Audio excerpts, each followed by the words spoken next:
To the March edition of the Cobb County Planning Commission. The Planning Commission is an advisory board to the Board of Commissioners who investigates and reviews zoning and land use related matters and makes recommendations to the Board of Commissioners. The Board of Commissioners makes the final decision on all cases, and their hearing is in 2 weeks from today.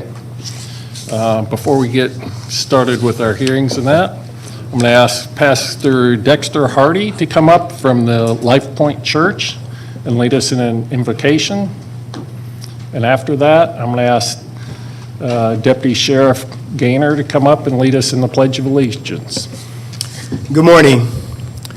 Will you bow with me as I lead us in a time of prayer?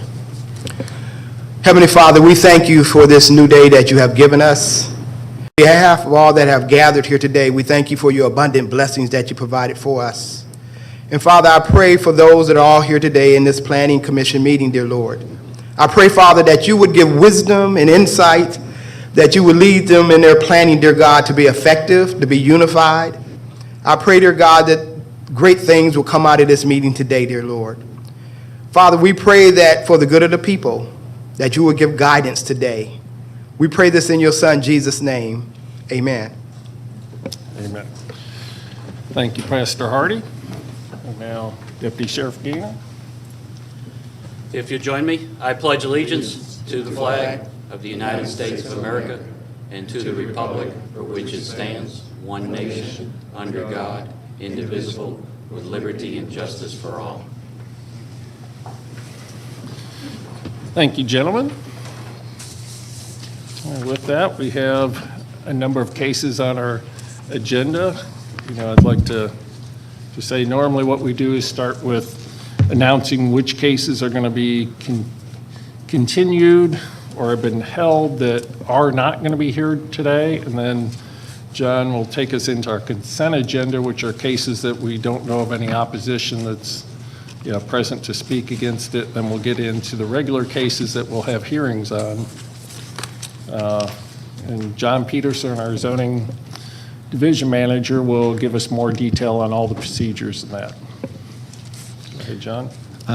Thank you, Mr. Chairman and Board, and good morning. Before we actually start the hearing, Mr. Chairman and Board, we do need to amend your hearing procedures to allow the virtual online participation. So I'm going to read this into the record, and if the board would like to make any additions or changes to it, it can. Well, when I'm done reading it, the board needs to vote to adopt these for the time frame specified. Okay. Due to the unprecedented circumstances with the COVID-19 pandemic, based on recommendations from the Cobb County Attorney, the following changes to the Cobb County Planning Commission zoning hearing rules for today's Planning Commission hearing and remaining Planning Commission zoning public hearings for the rest of the year shall be in effect. And there are 4 changes. Number 1, Planning Commission, staff, and citizens be allowed to participate in the meeting virtually. Number 2, persons wishing to be counted as either in favor or in opposition to an application will be recognized in the number of persons provided to the commission. Number 3, persons who wish to speak virtually in favor or in opposition to an application will identify themselves accordingly to staff for participation during the presentation of the application.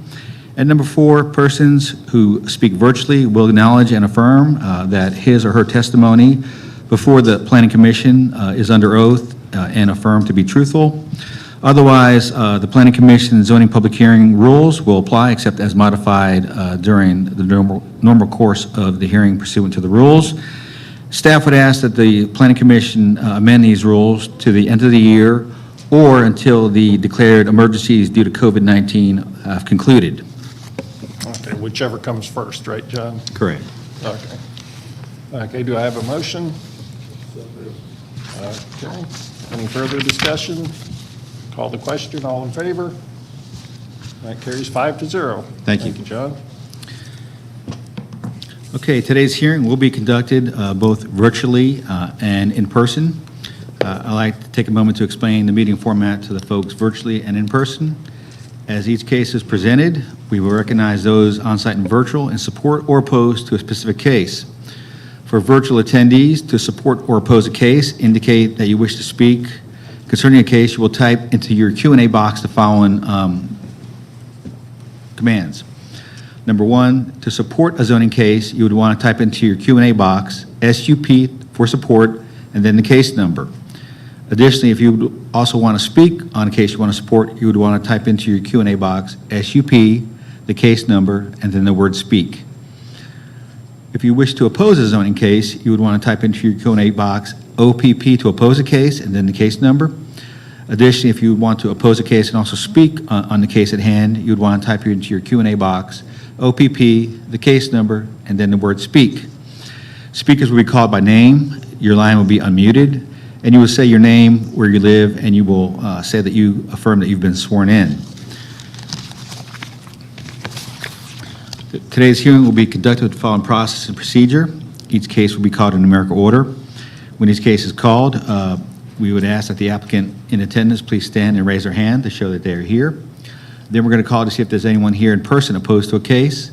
We would ask that anyone opposed to the case please stand and raise their hand so they can be counted for the record. After recognizing the applicant and any opposition, the applicant and any opposition will be asked to come forward to be sworn in so they can present testimony to the board. The applicant will testify first, and then the opposition, if any, will testify second. It's important to note that each side only gets 10 minutes to state their case or concerns. There's not a process to reserve your time, and there's not a rebuttal process. So please convey all your information to the Planning Commission within your 10-minute time period. Additionally, if more than one person wishes to speak on a case, you may want to coordinate with each other about what you're going to talk about, because each side only gets 10 minutes, and you don't want to cover the same information twice. Then after both sides have had their 10-minute presentation period, the Planning Commission will start to discuss the case at hand. From the discussion, they may ask one or more of the speakers to come back to the front for additional comments or questions. And after that, the board will make a decision to either deny, approve, continue, or hold the case at hand.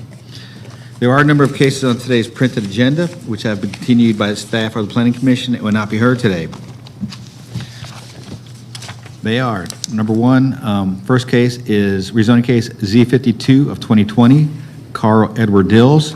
This case was continued by the staff until the April 6, 2021 Planning Commission zoning hearing. So Z52 of 2020 will not be heard today. Rezoning case Z61 of 2020, Green Line Partners LLC.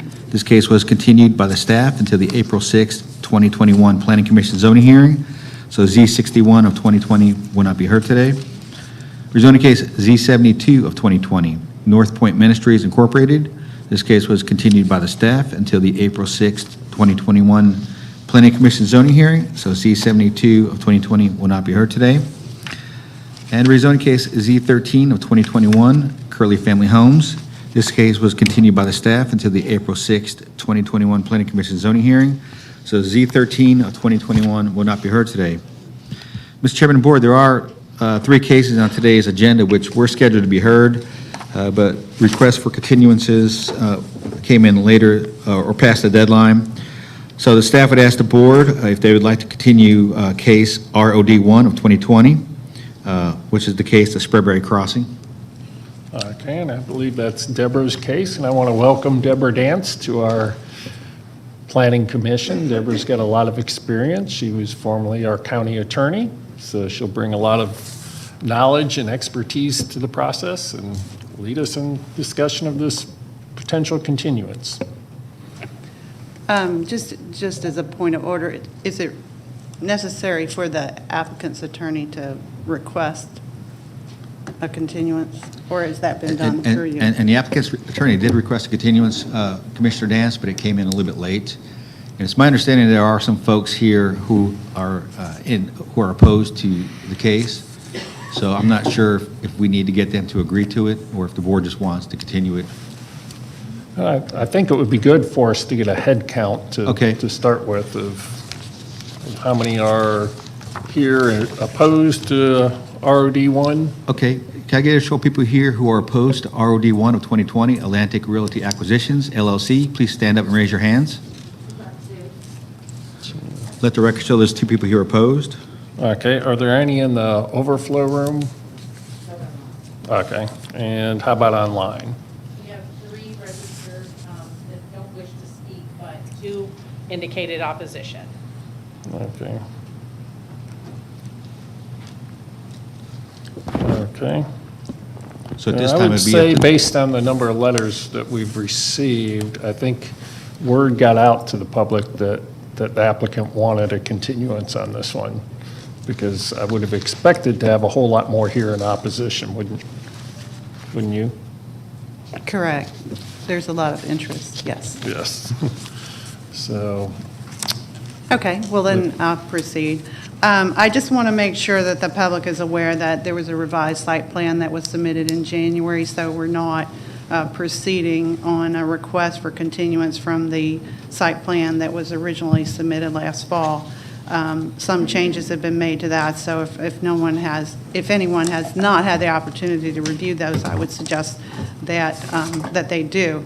But my observation is that the applicant has been acting in good faith, working with staff, and taking measures responsive to the concerns that were presented.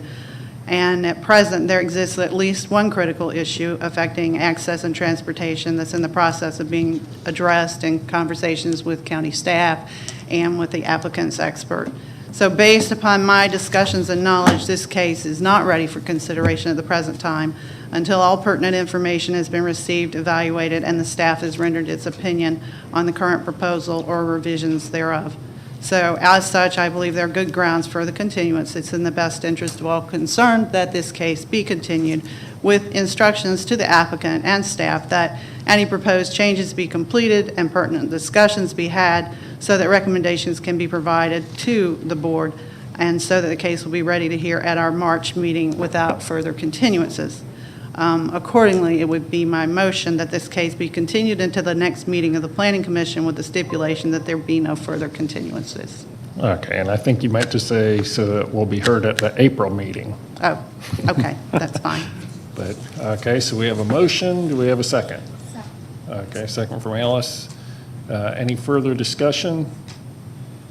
And I'll just say, I think the DOT information that's pending is pretty key to looking at this case. So it's not a minor issue. It's a major access kind of issue. So I fully agree with that continuance. So with no further comments, we'll call the question. All in favor of the continuance?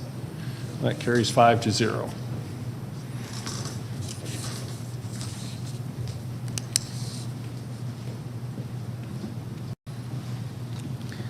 Mr. Chairman of the Board, there are two other cases that need to be continued. I think further work is needed on these two cases. So the first one is rezoning case Z1, Curley Family Homes LLC. The staff would ask the board to continue this case until your April 6th, 2021 Planning Commission zoning hearing. Okay, and that's a case that I'm handling, and correct, there are some DOT issues that need to be corrected on the site plan, so it's really not ready to go at this point. So I'll make a motion that we continue Z1 until our April hearing. Do I have a second? Second from Tony. Any further discussion? Not seeing any. Call the question. All in favor of the continuance? Carries 5-0. Okay, John? And lastly, rezoning case Z12 of 2021, Trayton LLC. This case also needs to be continued, Mr. Chairman of the Board. There is some additional work that needs to be done for the plan. Okay, and once again, that's a case I'm handling, and that gets down to needing to revise the site plan to correct some DOT issues. And so it's really not ready to go, so I'll make a motion that we continue Z12 until our April hearing. Do I have a second? Second from Alice. Any further discussion? Not seeing any. Let's call the question. All in favor? That carries 5-0 to continue Z12. Thank you. Thank you, John. I would like to ask the people in today's audience, if you have a cell phone, please turn the volume off on your cell phone, as the ringing does interfere with the broadcast and presentation. Any person wishing to speak before the Board of Commissioners must file a campaign contribution disclosure statement. If within 2 years immediately preceding the filing of a rezoning application, a campaign contribution totaling $250 or more was made to a current member of the Board of Commissioners. Additional information concerning this requirement is located on the table in the back of this room. And I want to remind applicants, opposition, or any interested party that information is due to this board the Wednesday prior to this hearing. Any information submitted after the Wednesday due date may or may not be considered by the board at their discretion. And with that, Mr. Chairman, I'm ready to start the consent agenda. Okay, go ahead, John. And before we start the consent agenda, Mr. Chairman, Board, the staff's going to pull SLUP 1 off consent. It's my understanding there are 2 people here opposed to the case.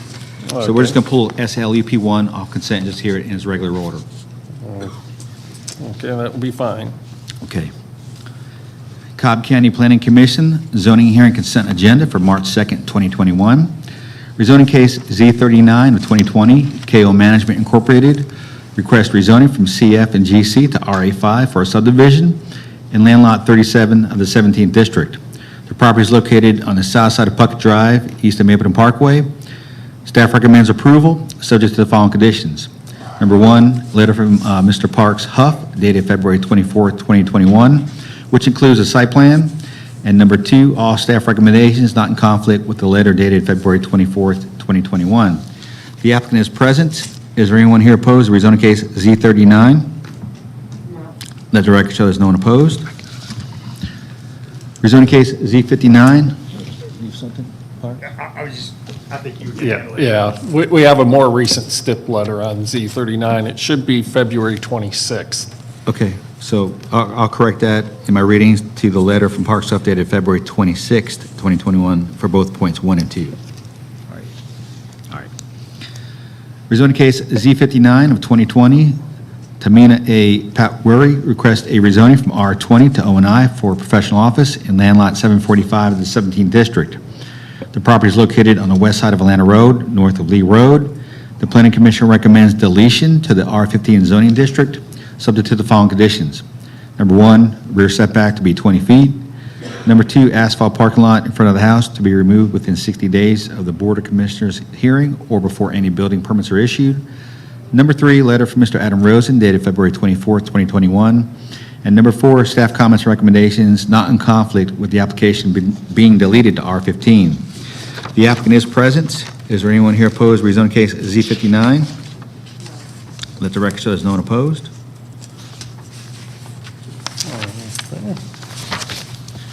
Rezoning case Z3 of 2021, Darren Martin requests rezoning from PSC to R12 for a single-family residence in land lot 699 of the 17th District. The property is located on the southeast side of Carson Lane, southwest of the intersection of Carson Lane and Atlanta Road. Staff recommends approval, subject to the following conditions. Number 1, site plan last revised January 6th, 2021, with the district commissioner approving minor modifications. And number 2, Department of Transportation comments. Is there anyone here opposed to rezoning case Z3? I'm not opposed, I just have a question. Does the planning commission want to hear the question real quick? Maybe it can be Let's see, resolved. maybe the applicant's attorney. Do we have an attorney on this I don't one? think he No, we does. don't have an attorney. Do we have the applicant? Or, I wonder if they could step outside and see, or have you discussed it with the applicant, your question, so that we Okay, know? so let's temporarily put that one on hold. We're and going to come back set to that it. on hold. Maybe you guys can just step outside real quick, discuss it. We won't take any action on that till you two come back in. And then you can tell us if the question's been resolved or not. If it hasn't, then we'll have the hearing. If you guys have resolved it, we'll, leave it on consent. So, Well, let's note that if you resolve it and we need a change, we'll also make those changes accordingly. yeah. Okay, so we'll put that one on hold right now. Rezoning case Z9, Rutvik Emil DeMello requests a rezoning from CF and GC to NRC for a convenience store with retail sales in land lots 556 and 557 of the 19th District. The property is located on the southeast side of Austell Road, east of the intersection of Austell Road and East Callaway Road. Staff recommends approval, subject to the following conditions. Number 1, letter from Mr. Garris L. Sams Jr. dated February 19th, 2021, with the deletion of the building elevations. Number 2, fire department comments and recommendations. Number 3, site plan review comments and recommendations. Number 4, stormwater management division comments and recommendations. Number 5, water and sewer comments. Number 6, Department of Transportation comments. And number 7, adherence to the Austell Road Design Guidelines, with the district commissioner approving the final building elevations. The applicant's attorney is present. Is there anyone here opposed to rezoning case Z9? There is one opposed. Okay. And have you guys had an opportunity to talk? Are you the attorney who sent us a letter late last night? No, sir, I represent the company. The attorney sent the letter last night. I was just here to follow up. Okay. I think we probably have to have a hearing on that Okay, one. so we'll pull that one off consent. Okay.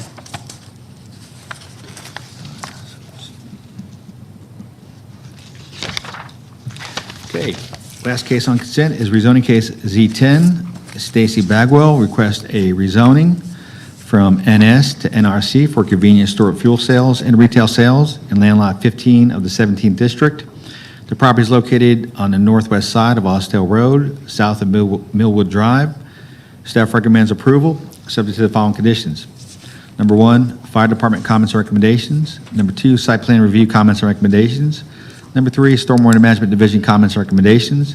Number 4, water and sewer comments and recommendations. Number 5, Department of Transportation comments. And number 6, adherence to the Austell Road Design Guidelines. Is there anyone here opposed to rezoning case Z10? We have one opposed to that. Okay, so we'll just pull that one off consent also. Yeah, is it a question or do you have true opposition? Okay, then we'll pull that off consent as well and hold a hearing. And that completes your printed consent agenda, Mr. Chairman and Board. Okay.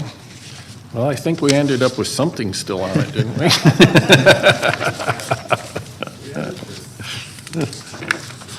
That was to continuances, we added 3, but do I hear a motion for the consent agenda?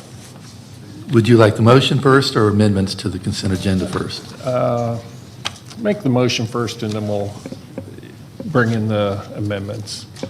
I make a motion to approve the consent agenda, including items Z39 and Z59. Okay, then, and I guess, because you're, and then Z9 will, Z3 will discuss when they come back in and right. again amend the motion. But at the moment, approving Z39 and Z59. Okay, do we have a second for that? Okay, now, further discussion to amend one of those? Yes, please. So on Z59, item 2 in the remarks, would like to delete that and replace it with the following. Asphalt parking lot in front of the house to be removed per stipulation 4 in the letter from Mr. Adam Rosen dated February 24th, 2021, or within 1 year of the Board of Commissioners hearing of this case Z59, whichever occurs first. Site plan to be approved by zoning division manager. Okay. And it looks like we have the gentleman back in on Z3. If you guys, one of you could come up to the podium and let us know if you've worked things out or if we need a hearing. We resolved it. It was just a question, as I said, of not knowing what the details of the... Okay, if you could just come up so that everybody who's watching on TV could hear as well.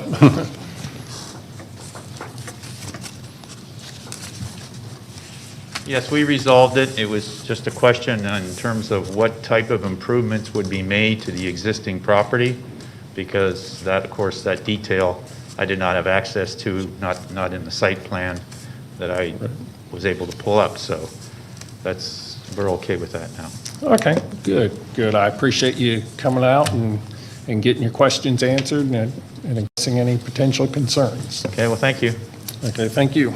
And with that, I guess you could I'd like to make a modify your motion. motion to add Motion to Z3 amend the back. consent agenda to include item Z3 as presented. Okay, and who is the second? I forget. Alice was the second, so, Quick point of order, just confirming that all other items previously on the consent agenda are no longer on the consent agenda or have been removed from it.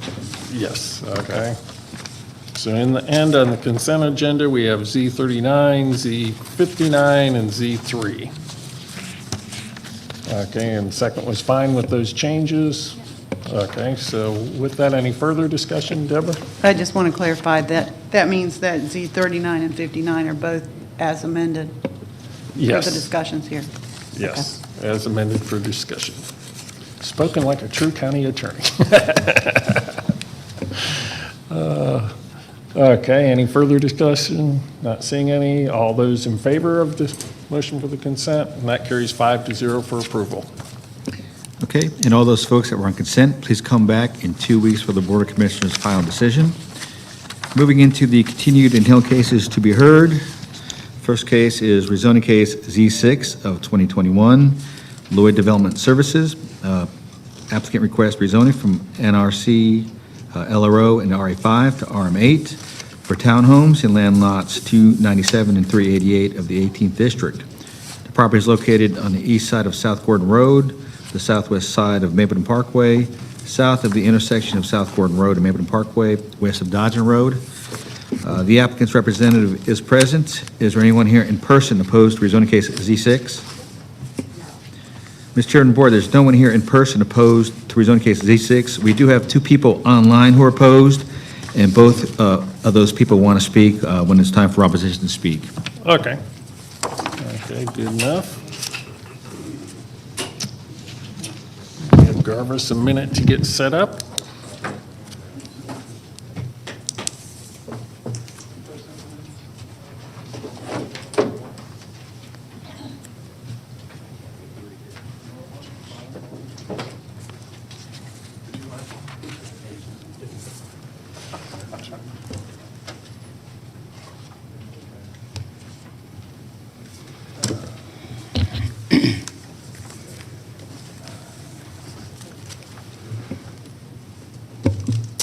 Whenever you're ready, Garvis. Thank you, Mr. Chairman. Good morning to you and to members of the Planning Commission. For the record, my name is Garvis Sams. I'm with the law firm of Sams, Larkin, and Huff, and represent Lloyd Development Services in connection with this application for rezoning. I have Mr. John Lloyd here with me this morning, as well as the property owner, Mr. Tom Wasson. So at the appropriate time, the 3 of us can respond to any questions which you as a planning commission may have. I would also like to welcome Ms. Dance to the planning commission. She brings a wealth of experience and knowledge and will be an absolutely good member of the board of the planning commission. This property should look somewhat familiar to you on several different levels. First of all, there was an application that was filed in early 2020 to rezone the totality of it to the RSL classification. One of my law partners, Parks Huff, brought that application on behalf of CRN, and ultimately it was withdrawn without prejudice. It didn't come forth in terms of a hearing, but there was a staff analysis, and so your staff had a look at it in that context, and perhaps you as well. And then the totality of the property was rezoned actually by me on behalf of the Columns Group in 2008. And if you look at your GIS map, you can see there was a trip split zoning between LRO and the Penn Corner, NRC, also along the Mapleton frontage, and then LRO to the rear or the south of the property with contiguity to the Cityview Elementary School, which you can see there on the aerial photograph overlaid on your monitors. When originally rezoned to NRC, LRO, and RA5 back in 2008, this property was in a neighborhood activity center under the future land use map. Since that time, the property has lain idle. It's been undeveloped. It's been used from time to time by the owner and his consultants for purposes of an inert landfill. We have phase 1s and phase 2 environmental reports to show that they followed the strictures of inert landfills, so there's no putrescible subterranean refuse, there's no chemicals, there's nothing that's there that would be harmful. It was all exactly how it was supposed to be in terms of the inert component of that. While this application has been pending, we fielded calls from area residents and neighbors, particularly upon sending out the notification letters to everyone within 1,000 feet, or everyone that owns property within 1,000 feet of the property.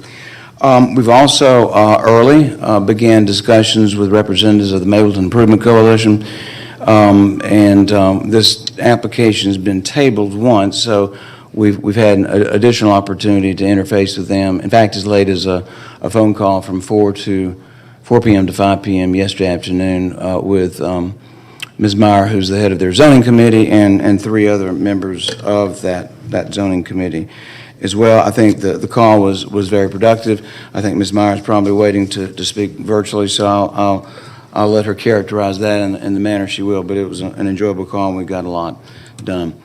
You've received 2 letters on this fairly recently, last week. The first one's dated February the 24th of 2021. However, upon reflection, and once we received the totality or the finality of staff's comments and recommendations, we felt compelled, even though it was past the deadline and our conversations were continuing, to revise or correct. And what you've got from me is called a corrected stipulation letter, which also submits the revised site plan, or resubmits the revised site plan, submits imagery of the architectural style and composition.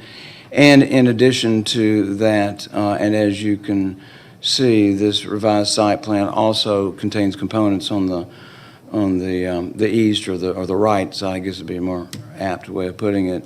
You see a template reflecting the architectural style and composition of the homes. You see the signage and how it's to be constructed in terms of its architectural style, composition, and the name. There'll be similar signage both at our points of ingress and egress on South Gordon Road and on Mableton Parkway as well. And then you also see, if you look at the bottom, a profile of what we're doing on the frontages of both Mableton Parkway and South Gordon Road. There's a 25-foot setback landscape buffer along South Gordon Road, and it's 40-foot along Mableton Parkway. And typically that's just to plant a landscape buffer, but what we're doing in this particular instance is planting a berm. And if you can't see it there, you've got a handout where you should be able to see the dimensions of the berm and the way that it has to be installed. And it's for several purposes. Number one is to add aesthetics to this without totally decimating the view. From a marketing perspective, it gives privacy to our residents. It cuts down distractions from traffic, turning movements, and other implications such as those. So we think it's very helpful. It was part of one of the components when the Mableton Improvement Coalition folks and I first started looking at this. When I first started talking about this application, once we filed, there was a collective sigh of relief, and I don't think I'm being over dramatic about that. And that was from most everybody, Mableton Improvement Coalition, area residents, and others, because the preponderance of this property is zoned for non-residential uses right now, and notwithstanding the land use map change, they could go back and develop the NRC and the LRO portions of it. So the sigh of relief was that this is not an application to either tweak the commercial that we had or in furtherance of developing the property for commercial purposes. And what we have is a request for an actual downzoning from the NRC, LRO, and RA5 to RM8 for, as you can see, the purposes of the development of a townhome community, even though it's entitled for offices and retail commercial. This is becoming cliched, maybe just to me because I say it so much, but certain areas need businesses to attract rooftops. This area needs rooftops to sustain businesses. There's ample retail and commercial along this Mableton Road corridor and in this southwest sub-area of Cobb County. So our demographics show that rooftops are needed. And when I say rooftops, I mean homes.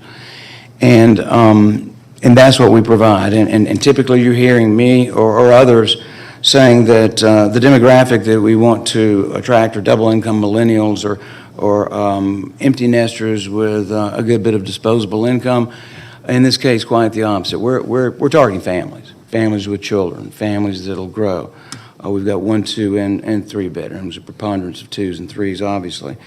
We're nestled up against an elementary school.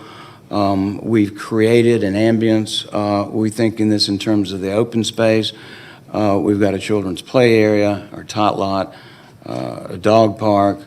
We'll have a fire pit, outside social gathering areas, and just room to grow, room to play. And the way that the towns are situated on their respective pads, we have a yard. A lot of townhomes don't have yards because people move to them where they don't have those responsibilities. So this is targeted for families. Some of these will live here and own and occupy this for some time. Some of them may move on to larger houses. But having a yard and having all this open space and meaningfully positioned pockets, we think are important.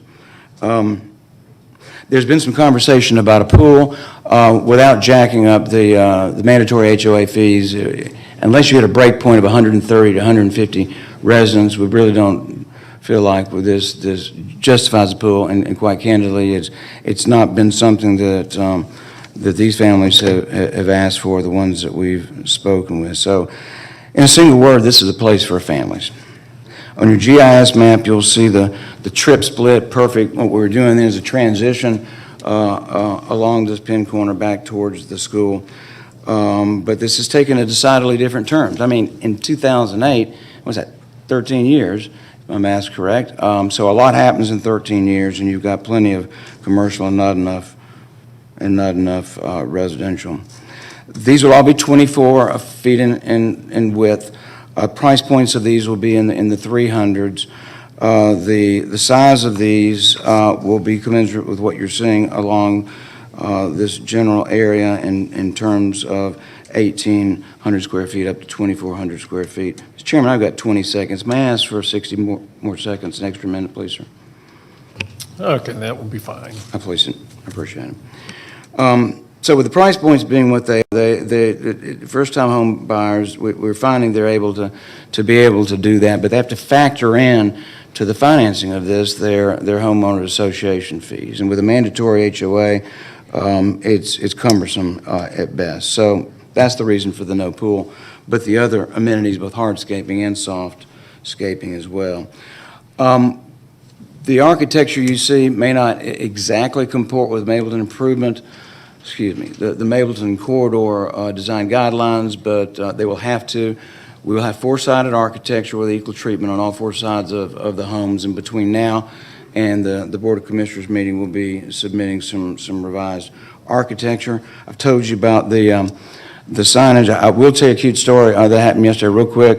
The Bluffs at South Gordon, well, that was the name we picked out. As it turns out, there's another development, I think somewhere in Atlanta, called the Bluffs that's notorious for things that we're not interested in, so that'll be changing. And Gordon was the name of a Confederate general, so the confluence of the two words in there probably will most likely be juxtaposed to something that may be more politically correct in the future, but I promise you that wasn't intentional.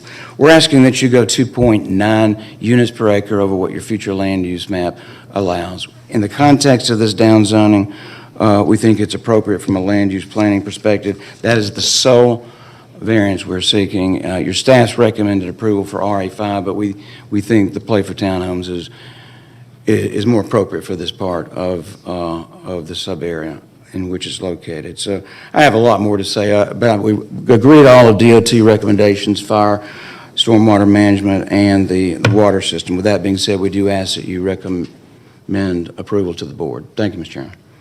Okay, thank you, Garvis. Now we'll hear from the opposition, and we'll add the extra minute and 46 seconds to the opposition. It's time.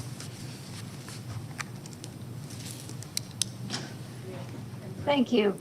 Good morning. My name is Robin Meyer, and I'm the chairman of the zoning committee of the Mapleton Improvement Coalition. I do want to say that we do welcome residential development on this parcel. Not only is more commercial land development in this area not a great idea, but the current state of the property is pretty unsightly, so we're looking for a win-win situation, a way to add more families to our community and to have a good-looking development and a viable development here. It's true that the density is far above the MDR category. The density per se is not our issue. We understand that this is a challenged site, and it's a difficult site. So we're comfortable with some flexibility there.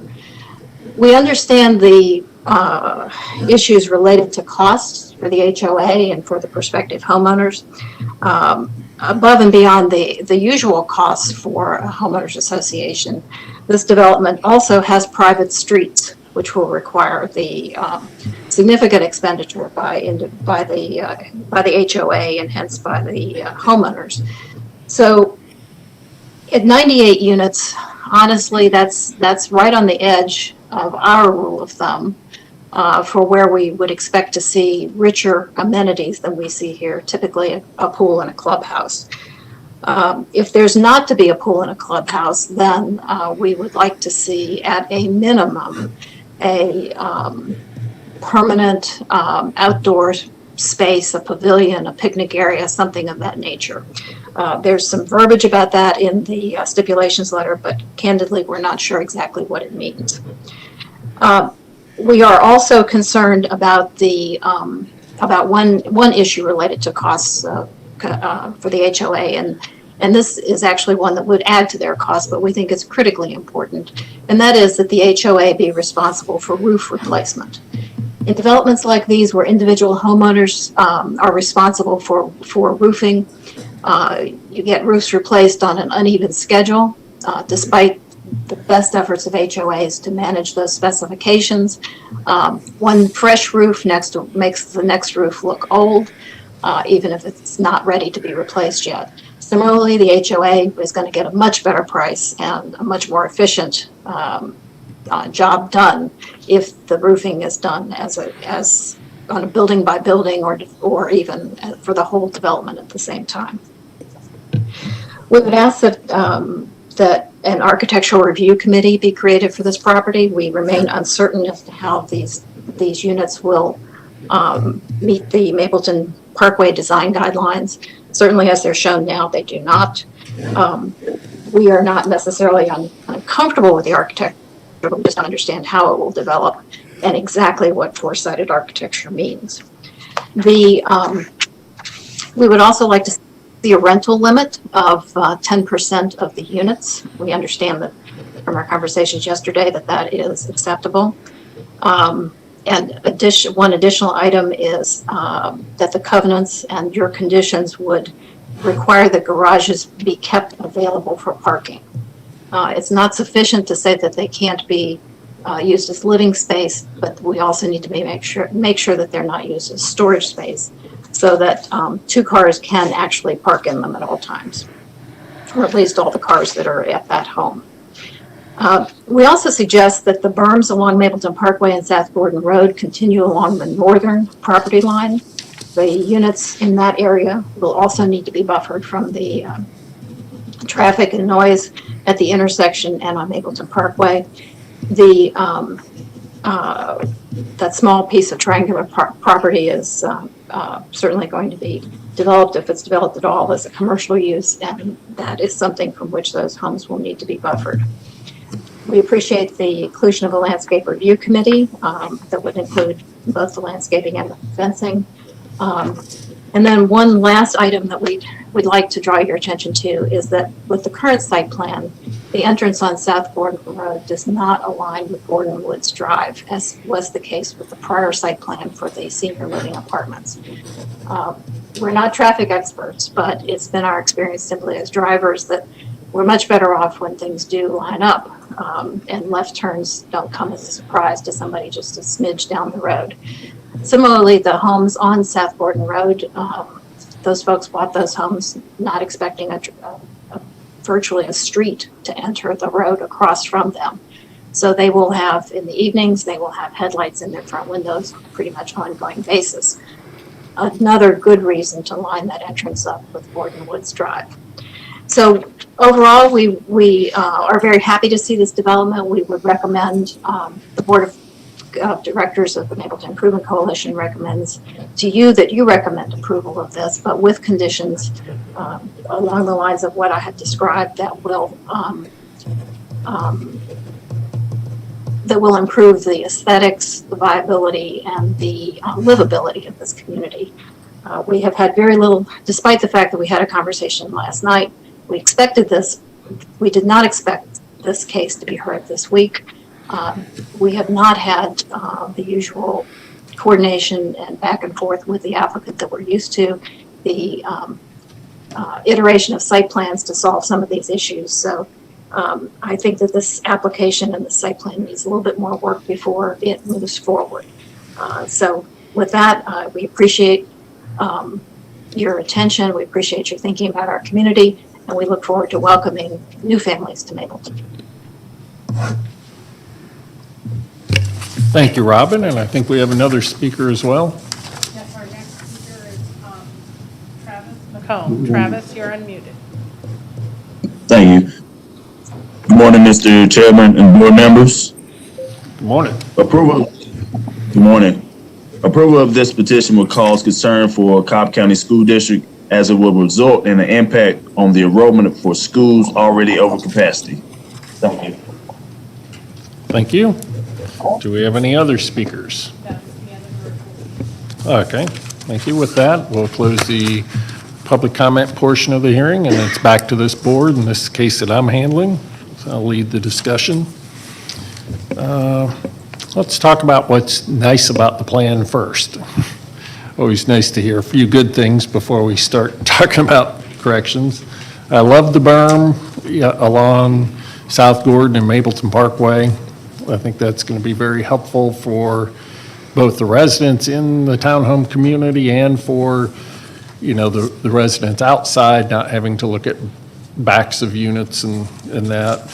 I agree with Robin that we need either a berm or at least a landscape buffer on that northern property line, because one, it's going to have view straight from Mapleton Parkway and South Gordon until they develop something, if and when.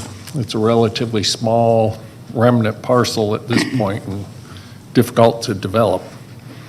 Love the walking trails that they put through. Yeah, I think that's definitely a nice amenity. I love that they included some amenities like a dog park and a playground and a fire pit and that. And I think it's probably a good location for residential use.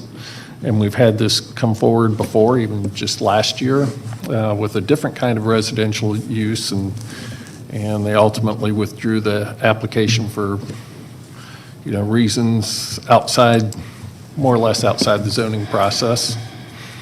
It does represent a down zoning of a couple of the parcels or a couple areas of this, and an up zoning for part of it. And that means going from more intense to less intense is a down, and from less intense to more intense is an up zoning. We tend to use these terms and not explain to people what they mean. Now let's get into some of the issues. I don't think I need to bring DOT up here to have them say that the parking spaces directly adjacent to the right-of-way coming off both Mapleton Parkway and South Gordon are just too close to the right-of-way. There's no throat distance. And Amy can just shake her head that that's an issue. I thought it was. The South Gordon intersection is too close to the intersection of South Gordon and Gordon Woods. There isn't the proper amount of either offset or alignment, and Amy can shake her head. And I'm talking to Amy Diaz from DOT, that one's also an issue. I would like to see the Mapleton Parkway access be right out only and full access in. We really don't need people making a left coming out of here when they can simply go to South Gordon and come up and go to a traffic light and go out onto Mapleton Parkway if they're trying to go to the left. And we get a lot of traffic that comes from South Gordon onto Mapleton Parkway at that point. Let's talk about some other issues with it. They're requesting RM8 zoning, and all of the setbacks are much smaller than RM8 requires, as shown on the site plans.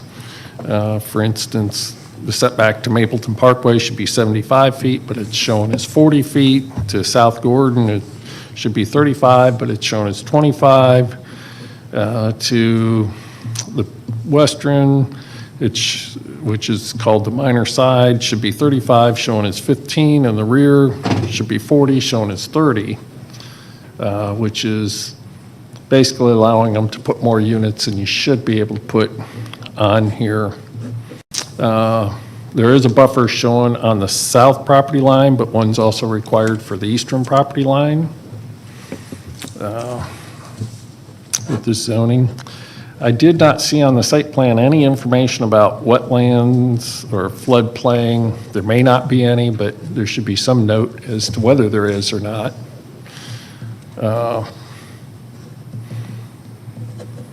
Let's see. On the site plan, it shows 12.37 acres, and in the STIP letter, it referred to 7.92 acres. Maybe it's just the part well, the whole thing's development if it's even including the detention pond. So I don't know if that was just an error in the STIP letter. It's 12.37. Okay, I thought so. For development of 98 units, you know, as Robin Meyer said, we normally see a pool and clubhouse at this level.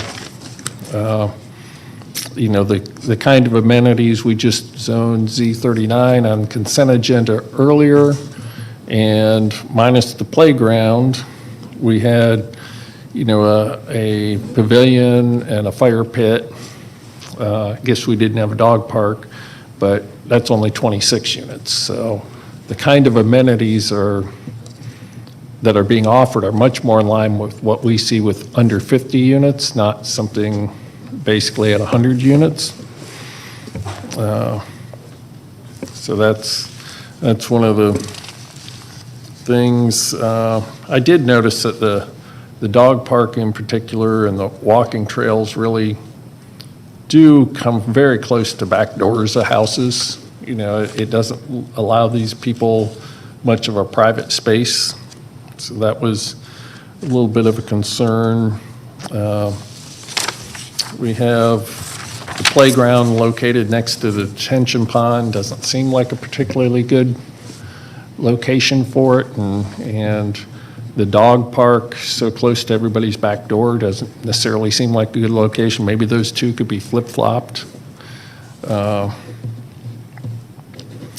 And we get into indication that this is going to be a price point community, you know, in other words, more on the affordable side. And but it has one of the most expensive amenities that you can put into a community, and that's private streets, which makes no sense. If we're saying we can't afford a pool here, we definitely can't afford private streets.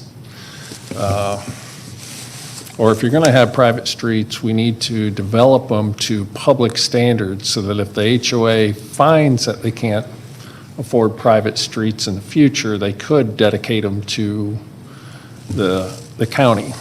We've had a number of issues with that being a problem in the more affordable, you know, townhome communities where they've come and tried to dedicate their streets because they couldn't afford to maintain them, and the county couldn't take them because they weren't developed to public standards. And we'd want to see things like the, you know, potential future right-of-way for a public street to be owned by the HOA so that it's in common areas so that they'd have the ability and not have to, you know, go through all of them. And then the parking and setbacks should meet, you know, what would be, you know, standards there. I noticed, you know, for instance, I think we're trying to cram a lot on here, like lot 65 almost touches, the back of it almost touches the road. They have no green space between a parking lot and a road. That's really a tough one. I will say the elevations are uninspiring. They aren't up to the level that we normally are seeing now, so I think they need work. The units are 24 wide, which, may be okay. Prefer to see 26 or 28, but, it all depends on how everything lays out. And I certainly agree with Robin on maintenance of the roofs, but I'll even go one further and say that most of the townhome communities we see now, they do the entire exterior maintenance so that it keeps a nice, consistent look, so that things get painted. And that ultimately is cheaper for the homeowner when they can bring in a contractor to do everything versus one unit at a time. Staff recommended deletion to RA5, which would be 5 units an acre instead of the RM8, which is 8 units an acre. And I know this property's a little challenged with that inert landfill that was there, dirt landfill, to develop, and it's going to take some extra work. So I think we can maybe look at something between staff recommendation, but all the way up to 8 units an acre is just not working. The plan, I think if you end up with public streets, maybe an RA6, which would give you that little bit more room that you're looking for on the setbacks to South Gordon and Mapleton Parkway, because it's less dense, so they don't require as big of a setback in that. But certainly I think there's some real work to be done on this still. Robin had a number of points that, we would certainly expect to see at a minimum, even if we reduce units here, and we probably will, which may take the pool out of the realm because we're right at the edge. We'd expect to see a really nice, good-sized pavilion that could be used for community meetings and that. I thought the rental limit of 10% is good, and I'm glad that it sounds like the applicant's agreeable to that. The garages remaining available for parking is always important in these because they're very tight together. And if the garages become storage units, that just forces people out onto the streets parking. I think we talked about the alignment. The road really needs to align with Gordon Woods probably. Now you could get far enough away so that it doesn't align, but it's not going to flow for your plan because you're going to be down at the bottom and have a one-sided street.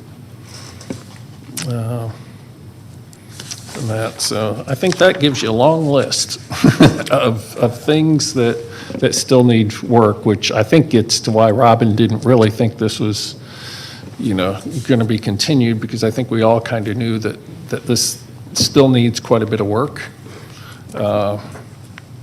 So with that, I think I'm going to make a motion that we hold this until our April hearing. Do I have a second?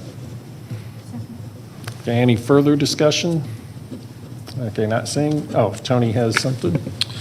Yeah, I would like to ask when Cobb County Schools comes back that they use the updated data from the most recent enrollment listing and projections so that we have a better idea of exactly what the status is with the schools, and then also any report they have on the available contingency funds that they have for unallocated classrooms. Okay. That's good. Anything else? Mr. Waybright is a part of that. I guess that's a clerk's note. If there's a long-range plan for the school system out there, if y'all could ask for that too, it would be helpful for us to have that. I don't know if it exists or not, but. It does. They actually just had their demographer just provided an update. Oh, wow. They do a 10-year report, which they did in 2019, and they just did an update to that report this past school board meeting. Okay, So I'll send that to you. I'll contact the gentleman that spoke on behalf of the school board. Thanks, sir. Okay. Any further comment? Not seeing any. Call all those in favor of the hold. And that carries 5-0 for a hold until April. Thank you, Mr. Chairman. Members. Thank you, Garvis. Okay, what's next, John? Rezoning case Z8 of 2021, Beazer Homes LLC, request rezoning from R30 NRC PSC and GC to R15 OSC for a single-family residential subdivision in land lots 66, 83, and 84 of the 19th District. The property is located on the south side of Dallas Highway, on the east side of Connell Road, and on the west side of Lost Mountain Road. The applicant is present. Is there anyone here in person opposed to rezoning case Z8? Mr. Chairman Board, there's no one here in person opposed to rezoning case Z8. We do have two people virtually who are opposed, and one of those people would like to speak when it's their turn for opposition. Okay, thank you, John.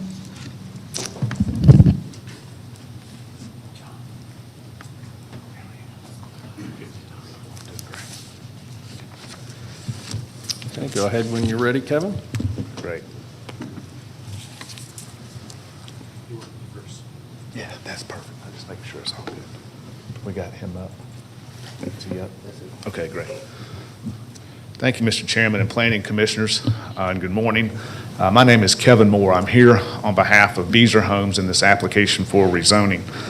This property is just over 33 and a half acres, located virtually at the intersection of Dallas Highway, one of our major arterials, and Lost Mountain Road, also a major road in West Cobb County.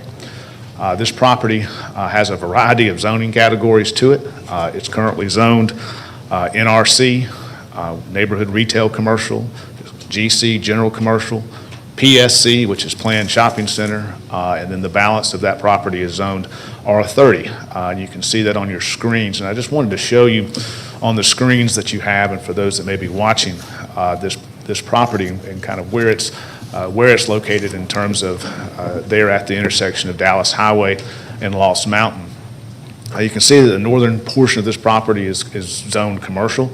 That northern portion is contained within the community activity center that's been established at this intersection. In fact, there's a neighborhood activity center that extends even further west along Dallas Highway that takes in that tract at the intersection of McConnell Road, which is a small country road, and Dallas Highway.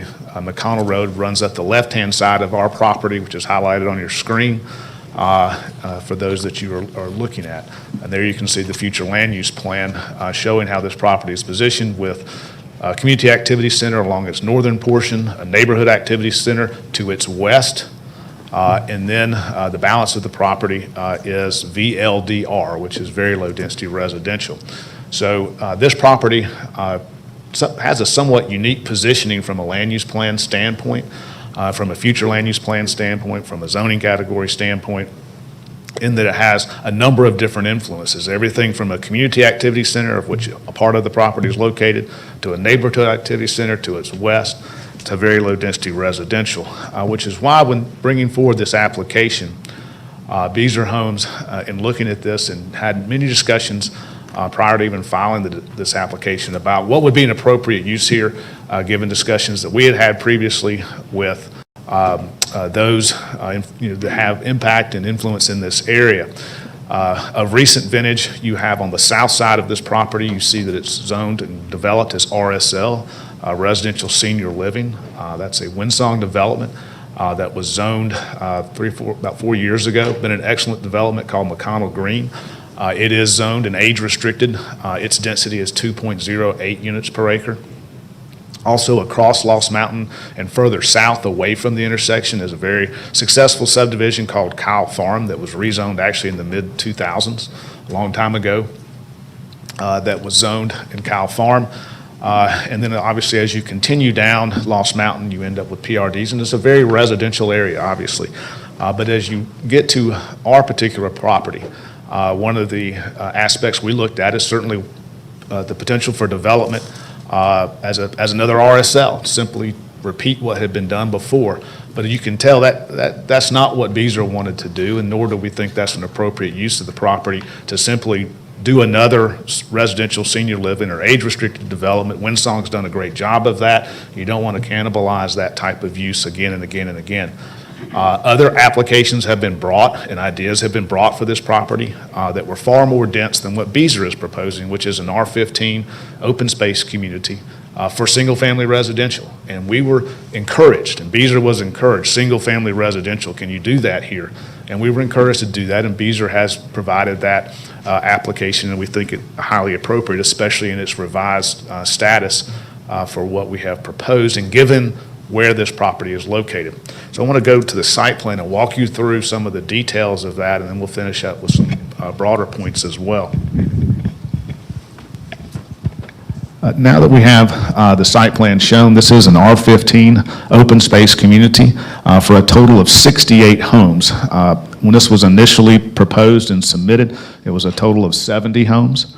We since had discussions with a number of residents along McConnell Road. We've also had meetings and discussions with the HOA board for McConnell Green, which is on the south side of our property, that led to some changes and also led to some important stipulations that are included within our zoning stipulation letter. Primarily, the initial plan had this road connecting all the way to McConnell Road. It had a total of 70 lots, and those lots came out to McConnell and had a connection there.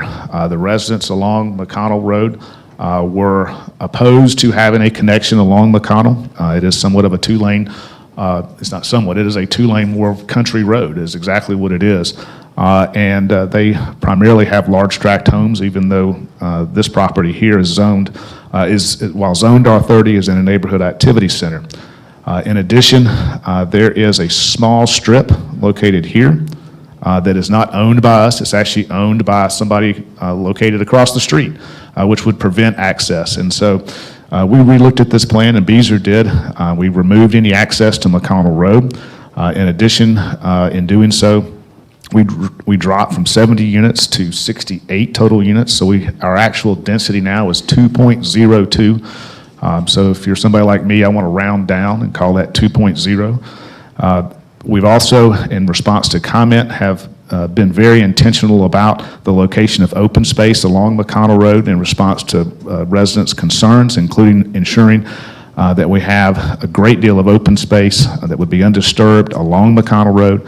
And the placement of that open space in those locations is important from their view shed aspect, and that's part of the design here. The open space that we've created through this open space community design is meaningful, with meaningful walking trails, meaningful community gathering structures and cabanas and pavilions, dog park locations. In addition, this property does have a power easement that runs through it. We're able to incorporate that as well into open space and therefore make it meaningful open space for not only the enjoyment of the future residents, but also due to us being able to place it in this location, able to address concerns that have been addressed and spoken to us by McConnell Road residents. Also, I wanted to speak specifically to McConnell Green, which is located here on our south side. We had done a couple of things for them based on our discussions with them. First, along that southern boundary, what we had done is agreed that for all of those homes, they would be sited on the front setback line, which is a 20-foot front setback. But those would be placed as nearly as possible to that front setback, which means placing those on the front setback. The idea is to gain as much distance as possible between the adjacent McConnell Green and our proposed homes. In addition, we have agreed to increase the rear setback for those lots to a 50-foot rear setback, which far exceeds what R15, R20, or R30 requires for a rear setback. In addition, we have a dedicated landscape buffer of 10 feet that would be either landscaped or undisturbed based on the conditions that is outside of the lot. That creates a total distance of 60 feet, 10 feet for the undisturbed or landscape buffer, another 50 feet for a rear setback. So a minimum of 60 feet between the property line and any new proposed homes.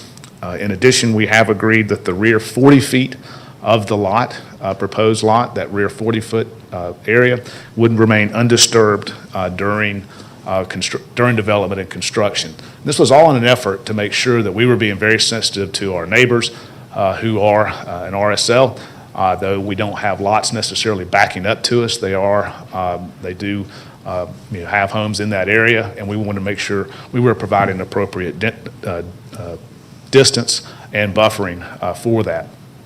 Lastly, I just want to discuss in general, we understand the staff's recommendation for an R20 OSC based primarily on the very low density residential future land use category, which recommends up to 2. Before, when we had 70 units, we were closer to 2.1. We're now at 2.02 units per acre, so right at that level. But this property also has commercial, and it also has a portion of it, a small portion, but a portion of this property, a usable portion of this property that's in the community activity center. So the whole property should not be treated from our positioning as very low density residential, and we're right at that cutoff and right at that mark. In addition, this county and its land use planning has long adhered to a nodal step-down theory of land use planning. You have a major intersection here that's a community activity center, and it's a very active community activity center with Publix, McDonald's, Chevron stations, drugstores, and a commercial use at our corner as well.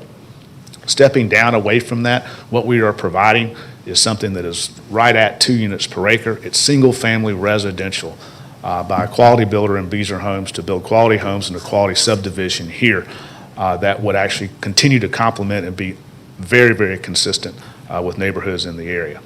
With that, I'm here. I can answer any questions that you may have. We also have a representative from Beezer Homes, Mr. Grant Grimes, is here as well. And we certainly respectfully request your recommendation of approval. Thank you. Okay, thank you, Kevin.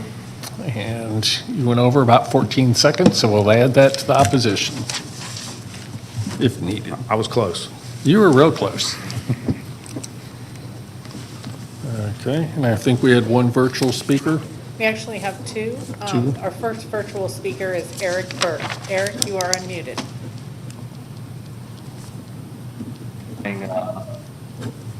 Good morning, ladies and gentlemen, the Planning Commission. I live about a half mile from this location, and I've been part of a larger West Cobb community opposition to some of the rezoning requests for high-density housing that's been proposed in the West Cobb area.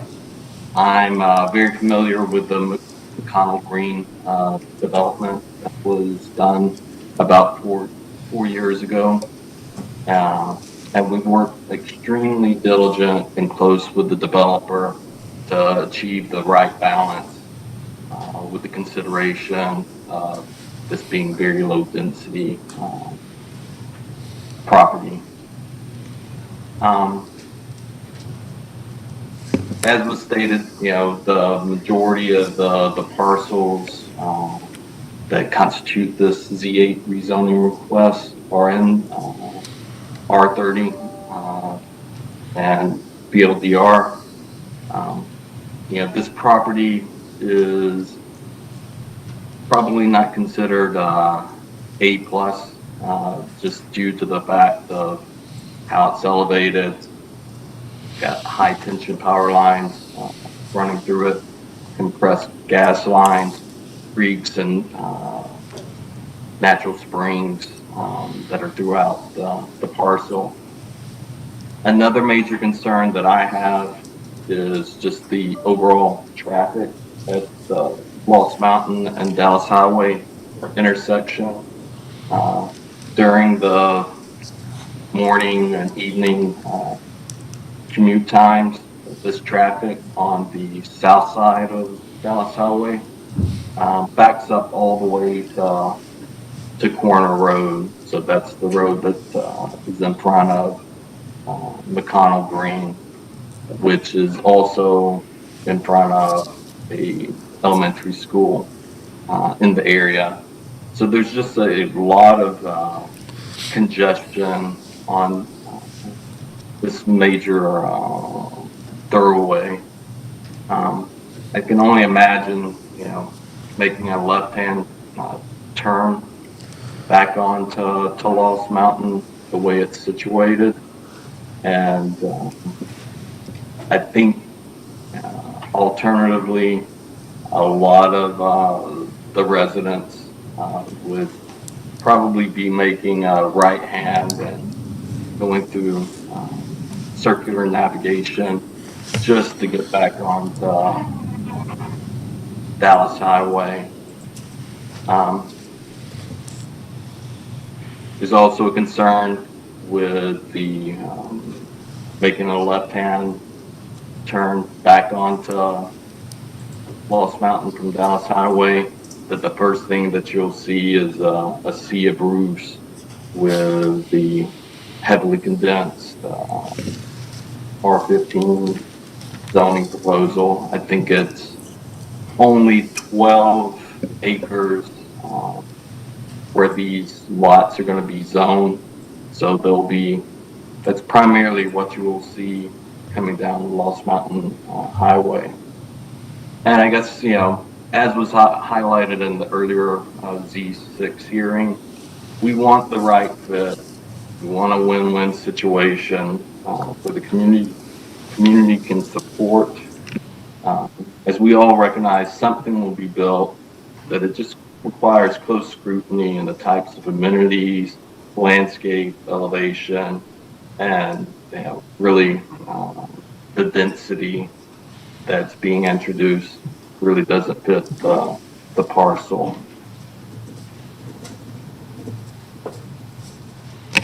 Okay, thank you. Do we have another speaker? Yes, our next speaker is Travis McComb. Okay, go ahead, Travis. Travis, you're unmuted. Okay, thank you. Good morning, Mr. Chairman and board members. Good morning. Approval of this petition will cause concern for Cobb County School District as it will result in an impact on the enrollment of schools already over capacity. Thank you. Thank you.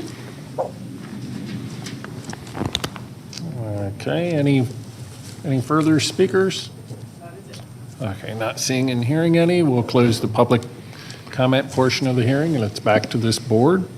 And this is a case that Fred Beloin is handling.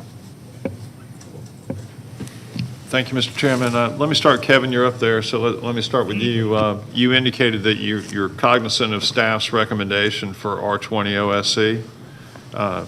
How many units would you lose if you followed staff's recommendation? Do you have any idea? You would, once that would be designed, you're going to lose approximately 10. I mean, sometimes that may be off by one either way, but we'll say approximately 10. I kind of did the rule of thumb on R20, and R20 would get you about 58, 59 homes. Thank you. Thank you, Mr. Chairman, for that. Also, I note staff comment regarding potential or known drainage problems for development downstream is cited as comment number 7. Do you have any thoughts or studies regarding that issue? We are aware of it based on our preliminary engineering as well as discussions and review of Cobb County Stormwater's comments. I don't want to speak for Mr. Carter, but I understand where that comment comes from, and then what that results in is making sure that we're aware that we are going to be required to what's essentially over-detain on our site for our stormwater management plan. He wants to make sure we're aware of that because that's an extra cost for the developer and home builder, and he wants to make sure we're aware of that, and we are, and have accommodated that in our plan. Also, I see that you have just one entrance presently, and I have an understanding, we've discussed this in some planning work sessions regarding the state now requiring sprinklers and neighborhoods of over 30 units that only have one entrance, or does your client have a plan in that regard? Yes, actually what it is the current interpretation and application of certain provisions of the state fire code would require there to be an additional emergency fire access,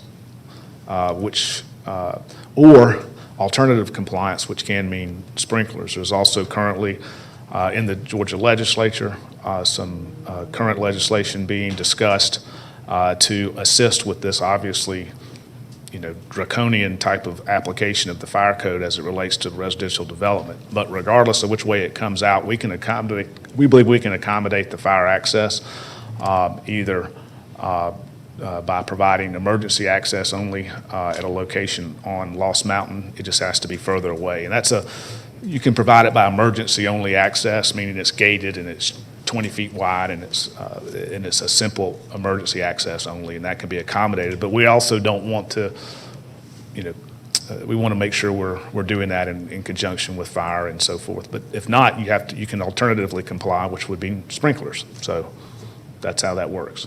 We're aware of that and can accommodate it either way, depending on how we want that to end up. Okay, and then can you just tell me what this is? I can't make this out. At the end of the cul-de-sac on the southern or southwest corner of the lot? That last, what looks like a lot right there? Oh, the last one is dog park. Dog park, okay, Yeah. thank you. Sure. Are there any plans for a buffer or any willingness to put a buffer along the McConnellsville Road? Yeah, along McConnell, that's all what you see shaded is denoted as open space for the community. So that's by definition undisturbed, which is how they've requested we leave it.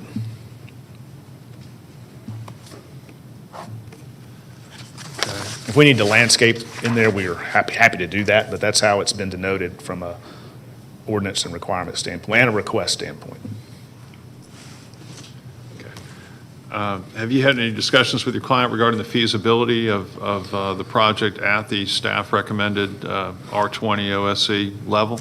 Yes. And what are those thoughts? It's not economically feasible at that level.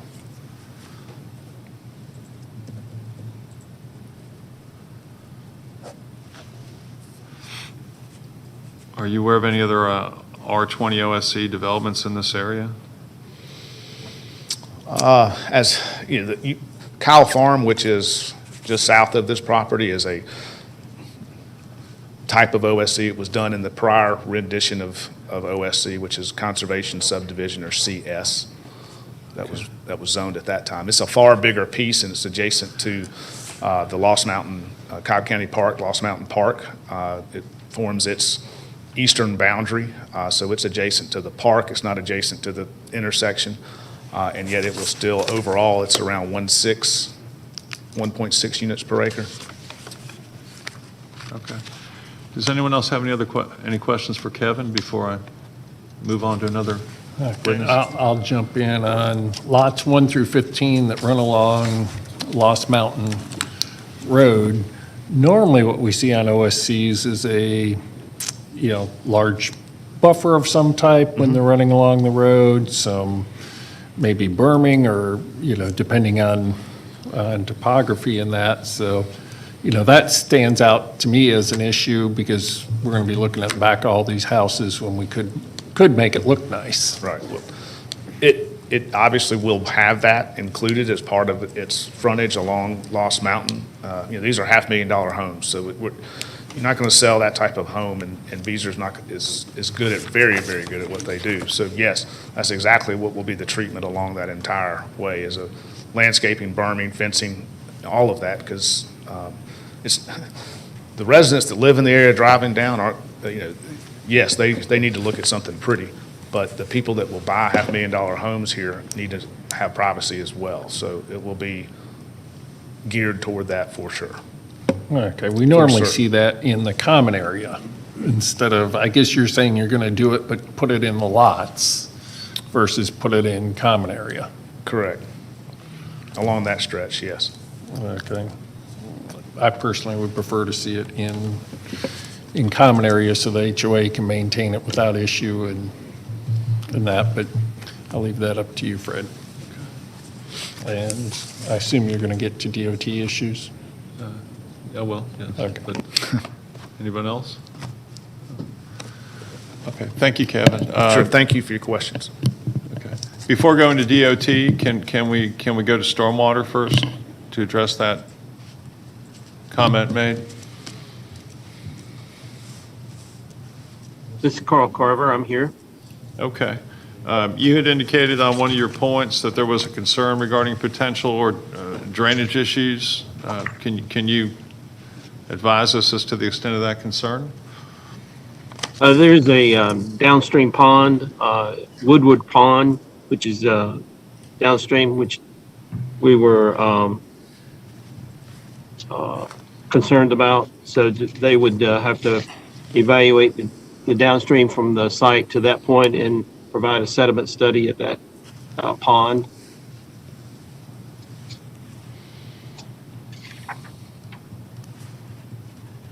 Okay. Anything else at all? That's all we had as far as the downstream issues. Everything else would be normal plan review items. When would you want that sediment study done? Not sentiment, sediment. When? Yes. It's done during the plan review before the land disturbance permit. There's a pre and post, so they do it pre-permit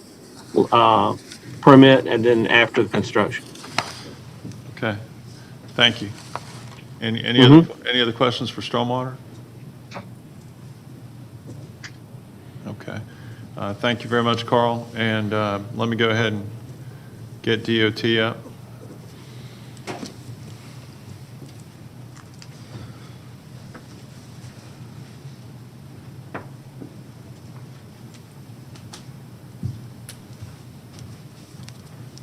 Amy Diaz, DOT. Okay. And a note that you had a comment regarding coordination for a proposed intersection project at Dallas Highway. Can you tell us a little more about that? So it is a proposed widening project on Lost Mountain that does go past their proposed entrance. So we would have to coordinate the widening project with their development to make sure that they don't build something we have to rip out. One of the things that we noted as a possible interim measure is having an improved radius in a kind of a runaround eyebrow instead of a formal left turn lane until the project is completed, and then the left turn lane would need to be in place. Is that all stated in your comments? Mm-hmm. Okay.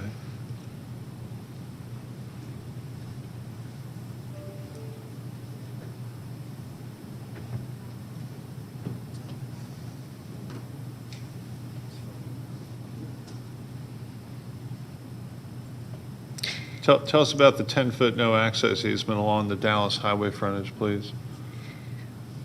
That's a standard comment, basically, to make sure that they don't have driveways that attach to Dallas Highway. Anytime we get a site plan that has frontage along an arterial or major collector that does not have driveway access proposed, we generally ask for that to be included so that it doesn't come up later. All right.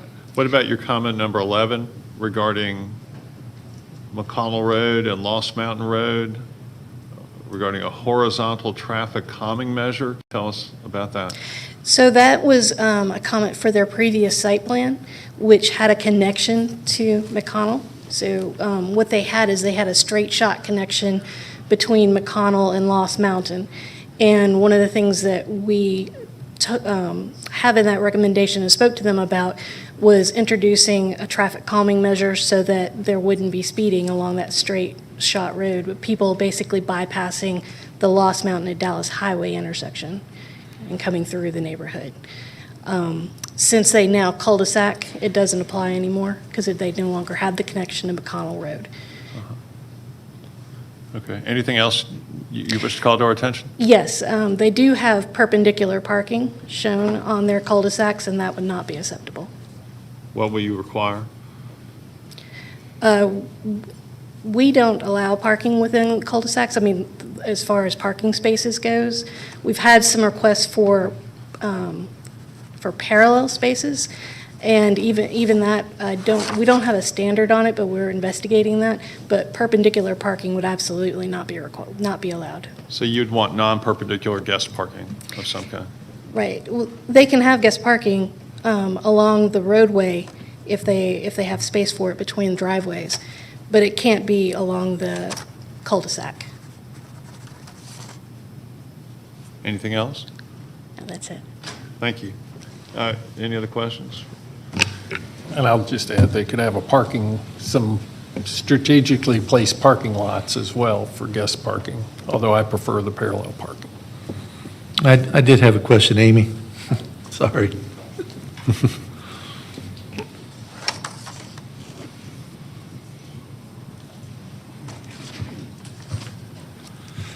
So going back to your comments on Dallas Highway, if the owner of the NRC parcel simply sold that and someone presented a development just to do a commercial development on that site, they would not be able to have access to Dallas Highway? Well, if there was a commercial development that came in that wanted access there, first of all, that's a GDOT roadway. So ultimately, the decisions about access on their roadways belong to them. But we would allow a driveway there, assuming GDOT was okay with it, if we could get the spacing in. I'm not sure what frontage length you have there, but Well, no, I'm just trying to understand so that the preference obviously is not to have access there. And that makes perfect sense for this development, but just trying to understand the other options on it. So that's fine. okay. Yeah, so if it was coming in commercial, we would evaluate it based on where the driveways could be placed, how far away they were from adjacent intersections.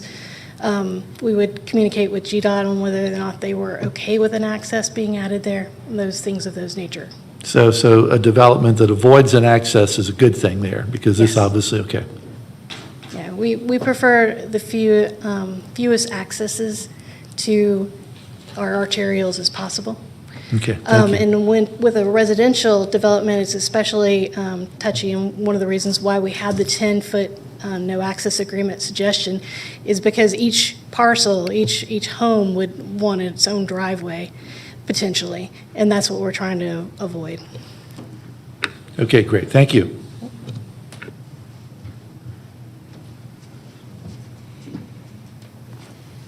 And somebody from ComDev, just to speak to, just so I can get on the record here today, the staff analysis and staff opinion. Yes, sir. Okay, can you state the staff opinion on what would be appropriate here? The staff opinion is printed in the analysis. Commissioner Boulogne, at the time the staff analysis was done, they were asking for 70 lots with direct access on the McConnell Drive, so the staff had recommended denial of the application. But staff would be fine if deleted to R20 OSC? That's correct. Okay. And staff thought that that would still leave them with the chance to go with about 58 units? It's probably really going to be 59 units. Okay.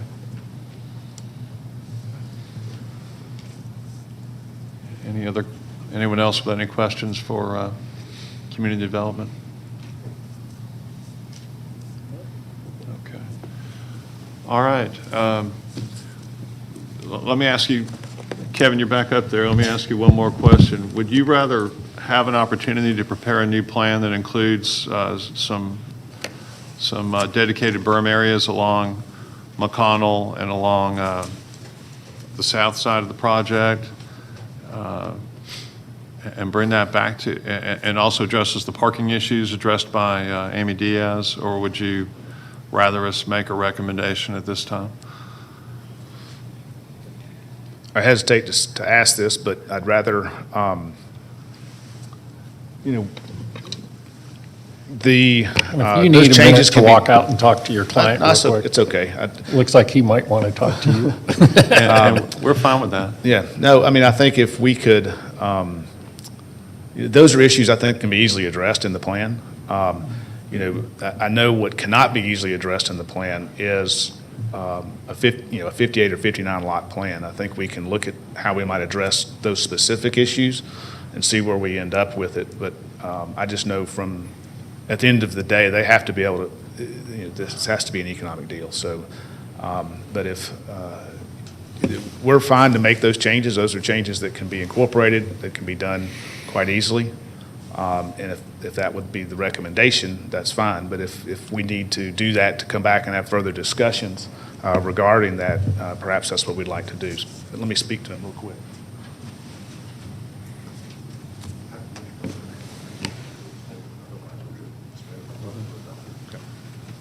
But again, if we're able to move forward and there's a recommendation that you as a commissioner want to make for this, then we'll do everything we can to meet that recommendation. And I feel like the recommendation or comments that you have are things that can be accomplished in a very short order. So that's. Okay. All right, thank you. Thank you. If anyone else would have a comment at this time among the fellow planning commissioners, I'll welcome it, and then I'll make a recommendation.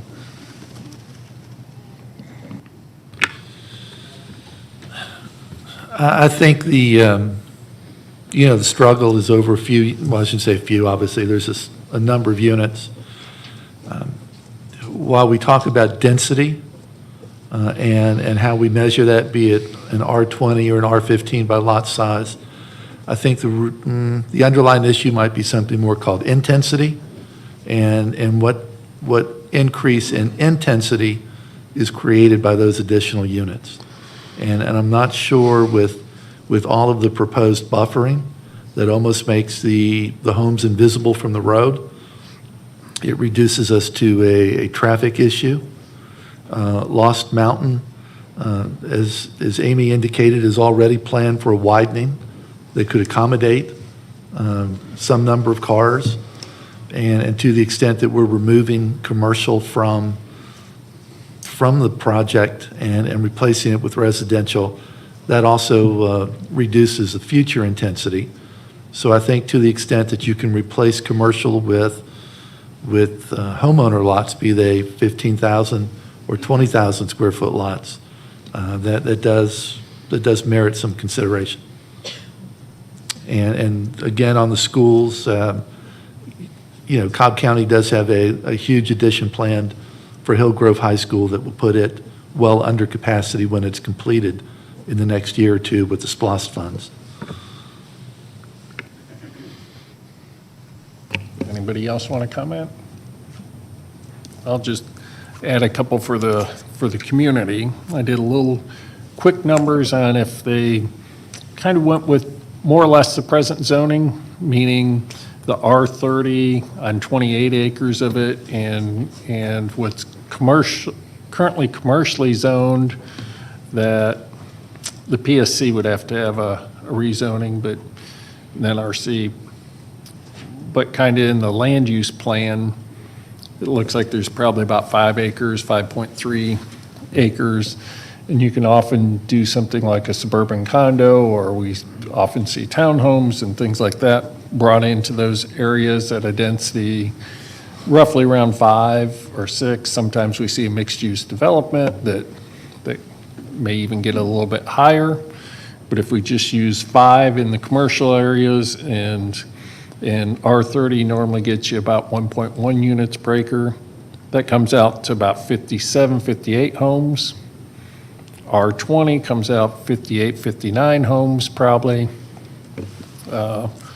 When you're looking at it, and if you go the straight R30, there's not a whole lot they have to do to preserve. They can come right out on McConnell if they want. They can, the buffers for the creeks are actually included in lots. Now technically the homeowners aren't allowed to access and get into those buffers, but we all know that becomes an issue, which is why we prefer for them to be an open space, which is part of the whole reason that the open space ordinance was created, to protect our more sensitive lands. So this seems like a candidate that we can protect, some areas. The McConnell Road, I'm not sure you really want to buffer along there, because that's open space that's undisturbed, and they aren't really getting into that and messing it up. So essentially people are going to see much what they see today. I'm more concerned on the Lost Mountain, especially with the road potentially being widened, getting a buffer along there. And I know, given where the utility easements are, it's kind of hard to cram everything together in that space and take out, a even 10-foot buffer. 20 would be better along those lots 1 through 15.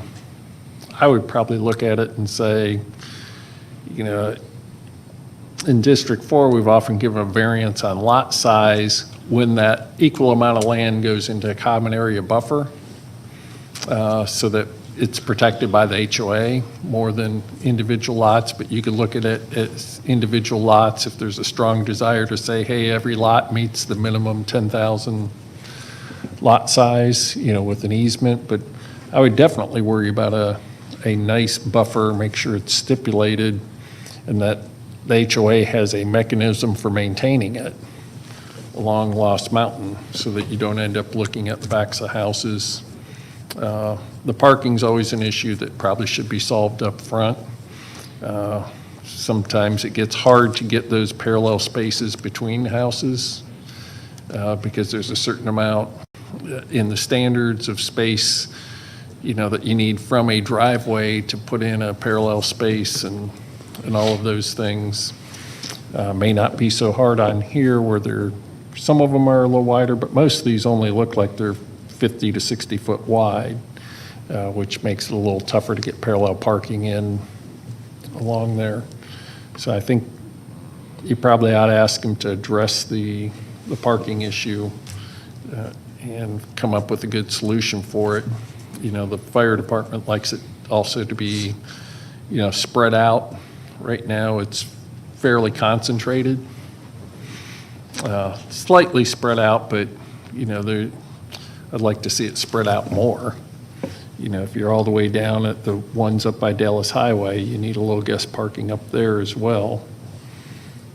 And possibly add some for these lots down on the southern road as well.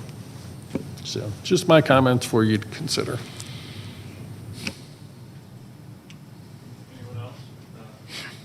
Anyone else? Okay. All right. My motion would be then that we hold this and ask the applicant to bring back a plan that addresses some of the comments that we've already reviewed today, specifically including the addition of berms that would be controlled by the HOA for the protection of some of the neighbors to protect their privacy interests. I would also ask in that regard that somehow, and it'll probably result in the loss of at least one lot, that the dog park move back away from McConnell Road so as to leave more undisturbed area there. I'd ask that plan, the new plan, also address the guest parking issues or the parking issues that have been raised here today by the planning commissioners. And I would ask that you give consideration together with your client to the feasibility of working within the guidelines of the staff recommendation that this be R20 OSC. And when doing your calculations, consider utilizing the chair's suggestion that we consider a possible variance so as to allow a couple of smaller lots if necessary, particularly on the interior of the project, to allow you to perhaps achieve more than 58 units in your new plan. Okay, I think we have a motion. Do we have a second? Second from Tony.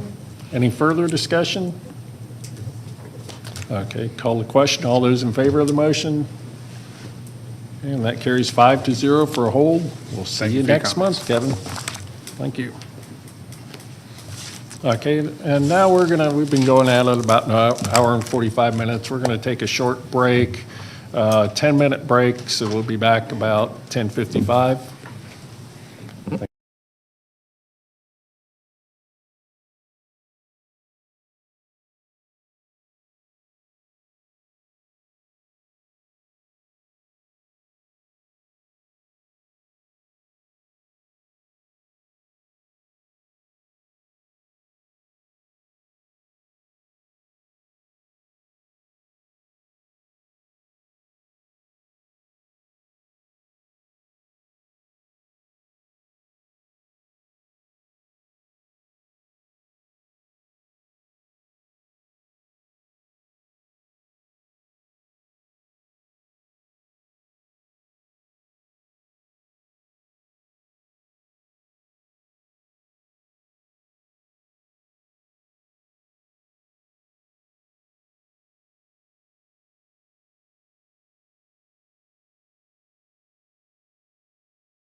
Welcome back to this meeting of the Planning Commission after our short break. It went a little longer than we said it would, but we were actually working out some important issues on some cases. One of them we're going to be able to put back on consent agenda so that we haven't, so we didn't waste your time. We were getting through some things that we needed to get through to make sure we were legal and everything on some cases. So with that, I'm going to turn it over to John to read Z9 back into the consent agenda. Well, he'll read it into the record, and then I'll make a motion to add it back to the consent.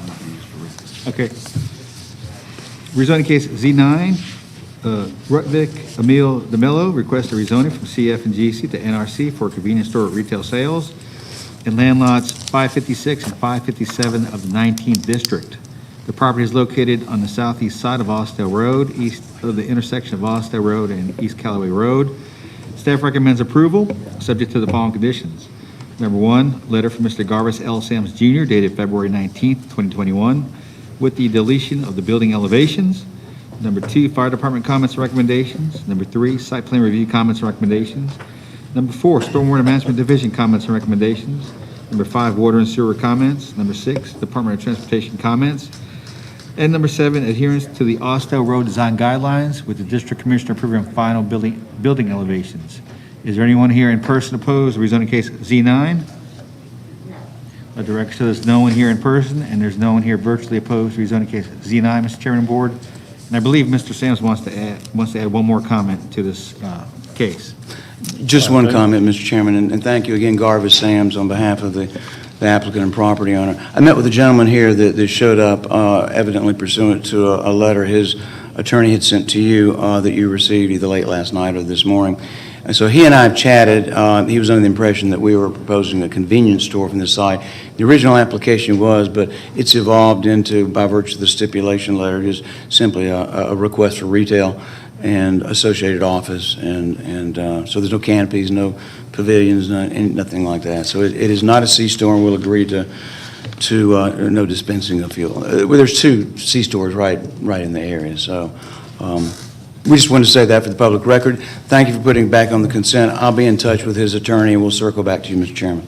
Okay, and before you leave, since we discussed a number of other stipulations, and might as well have you listen to them and state that you're in agreement. Certainly. So in addition to the stipulations John read, I'm going to add the following. Professional office, eating and drinking establishments, and neighborhood retail uses only. No loitering allowed. Property owner and businesses to take necessary action to prevent loitering. We can drop that one since we got rid of that use. In the stipulation letter dated February 19th, 2021 from Garvis Sams, John already struck item number 4, but then we can get rid of that.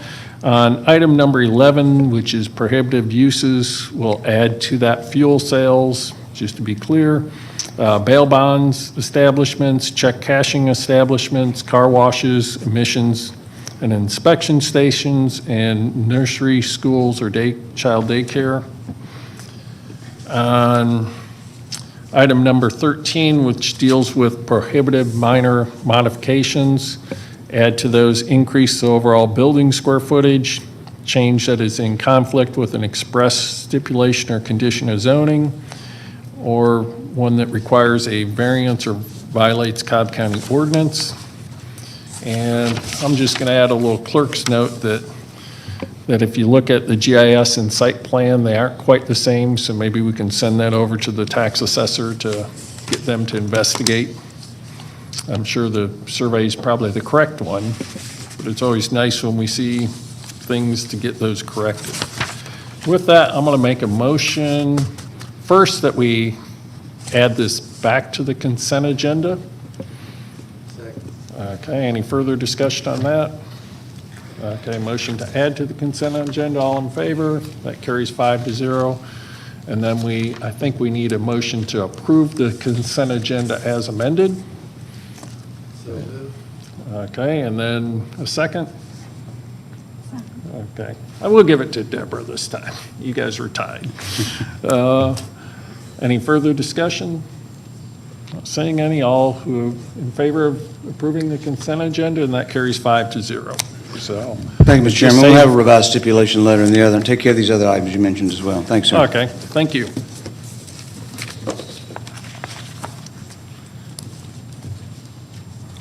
Okay, rezoning case Z10, Stacy Bagwell requests a rezoning from NS to NRC for That's you, convenience Garvis. with fuel sales and retail sales in land lot 15 of the 17th district. Property is located on the northwest side of Austell Road, south of Millwood Drive. Staff, there was one person here in person earlier opposed. There is no one virtually opposed.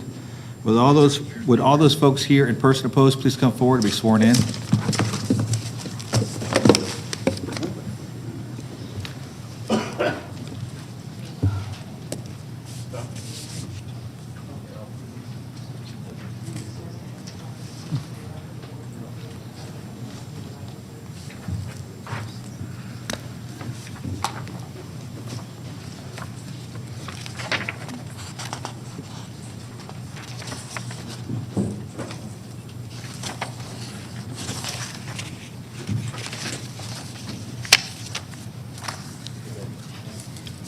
Thank you again. Appreciate it.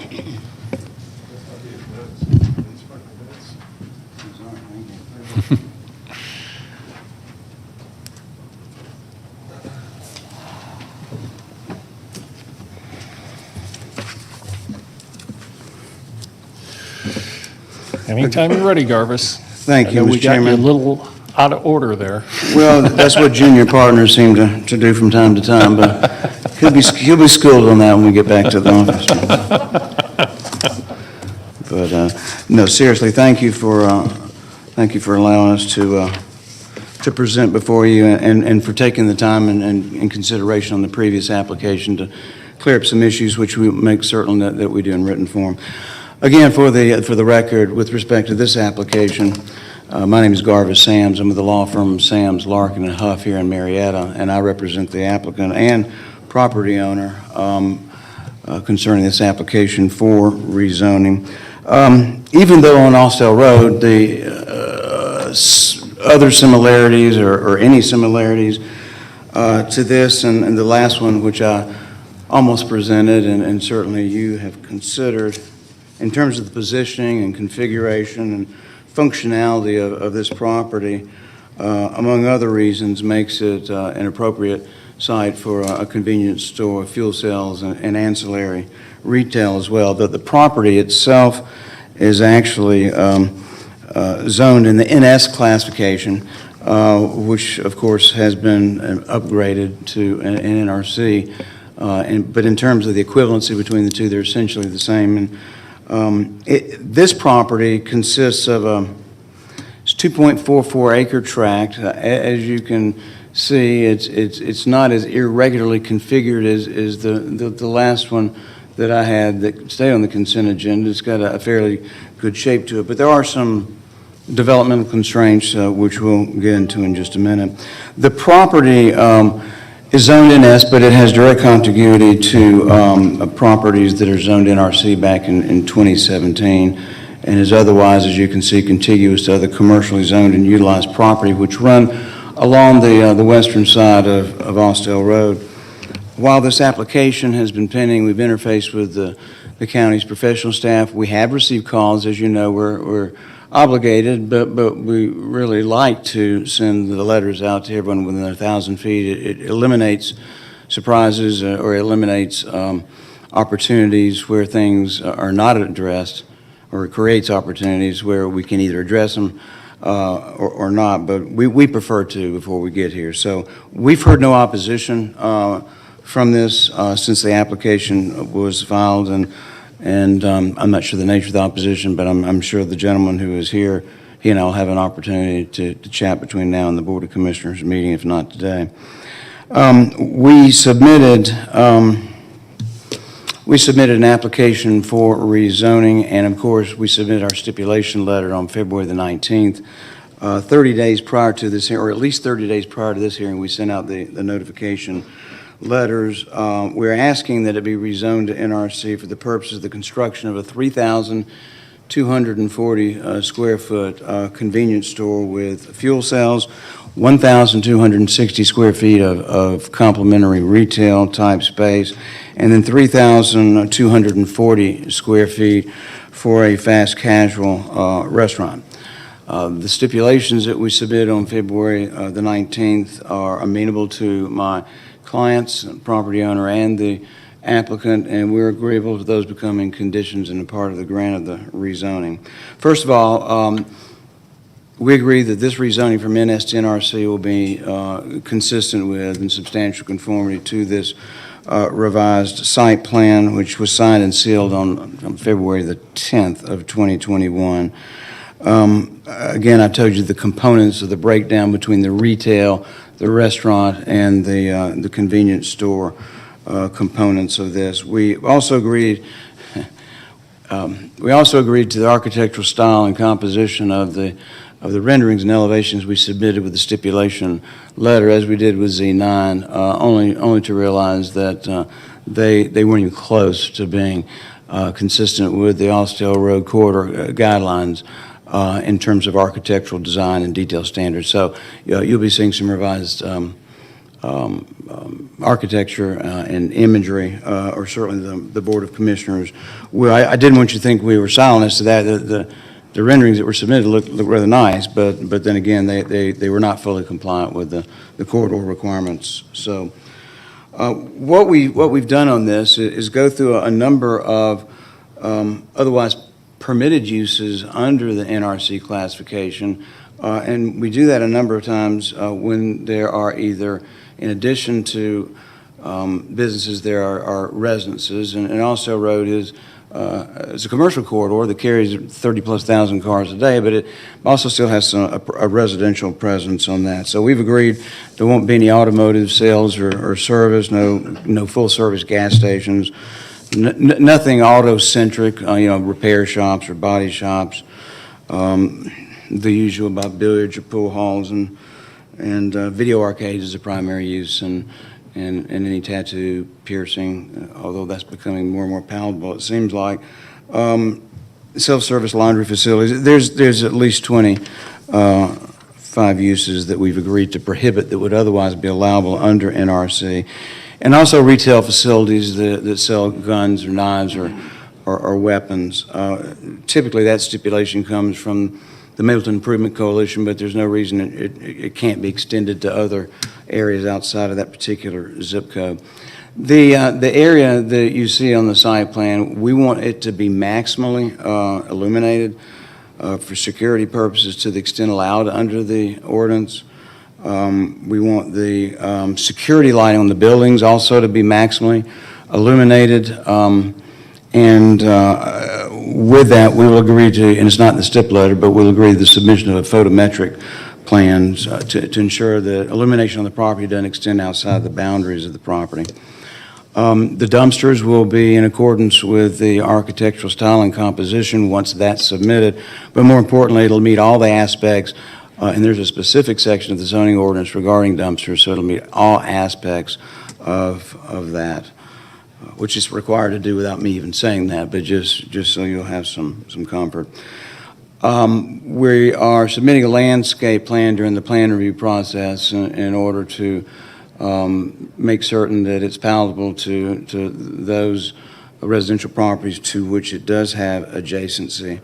And we also agree that the final design of both the landscape plan, the positioning of the dumpster, will all come back to the district commissioner. It may be more than she wants to see, and if so, she can delegate it to someone else, but we thought it'd be important for her to have that opportunity.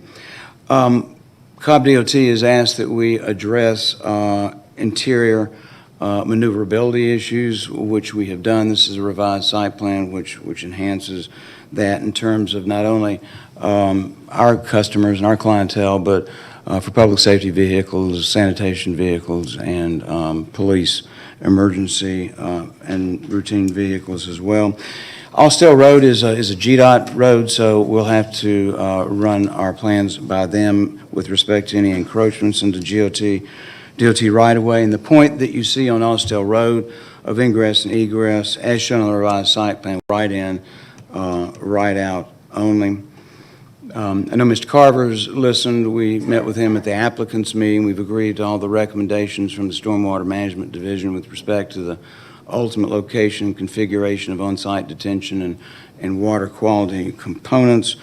Also, with respect to the water system, we're going to have to connect to sewer, so to traverse a property to the west to get to sewer. Now, that's our responsibility. It's not the county's responsibility, and those discussions either are underway or have begun according to our engineers and my clients.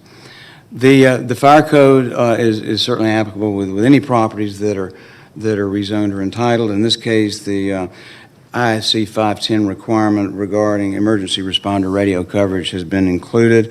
We're also going to have a 24-hour sign with emergency contact that will be prominently positioned on the C-store as well, and providing appropriate access, as I mentioned, for internal and external maneuverability. One thing I want to add, Mr. Chairman, I did this a couple of months ago with a convenience store that was located on Six Flags Drive. This was another business agenda item, so it didn't come before you, but because of the safety concerns that the district commissioner had with respect to that particular positioning of that property, we agreed to submit a safety plan to you or to y'all, but also to be vetted by the Cobb County Police Department. I know that's not a requirement. There's only one zoning district, there's only one zoning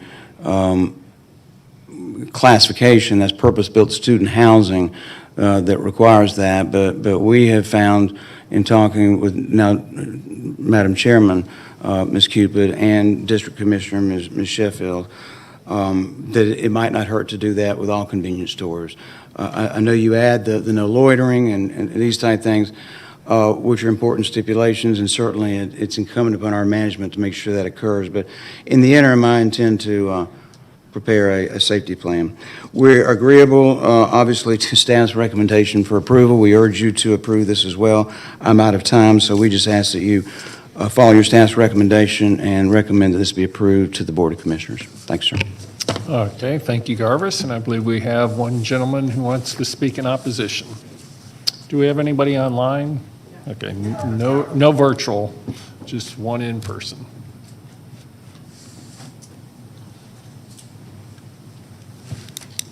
Okay, and start off with just giving us your name for the record. Sure. Michael Coolbroth, Okay. and I'm a property owner adjacent, third property up from Austell Road. And So by up, you mean north? Are you would be a north. homeowner or? Yeah, when you turn on Millwood Road, I'm third property on the Oh, left. okay. Okay, so you're adjacent, but I'm Millwood. Okay. Yes. So our backyard, would look at this. Right. And I'm sure, I guess I could assume that no one would want a convenience store in their backyard for quite a few reasons. Security, I don't know if there's going to be a large wall, and I don't know if that wall would be large enough to block, the roof system. And the representative here said maximally illuminated. So you're going to have, and I don't know if it's open 24 hours. I would assume it's open 24 hours. So you're going to be looking out your home, and you'll see all kinds of roof structures and lights all night. I don't know how often this is allowed, on two sides of residential, but it would definitely impact property values and negatively impact the properties. So that's really it. I don't, it's not something I would want in my backyard at all. And I don't think no one else here would either, for the noise issues, 24 hours, and just visually and, I don't know, audibly, I don't know what we would hear. So Right. all the senses would be affected. So thank you for your time. Everyone here is busy, and thank you. Okay, thank you. I appreciate it, Michael. And with that, I don't believe we have anybody else who wants to speak, so we'll close the public comment portion of the hearing, and I'm going to ask Mr. Sams to come back up.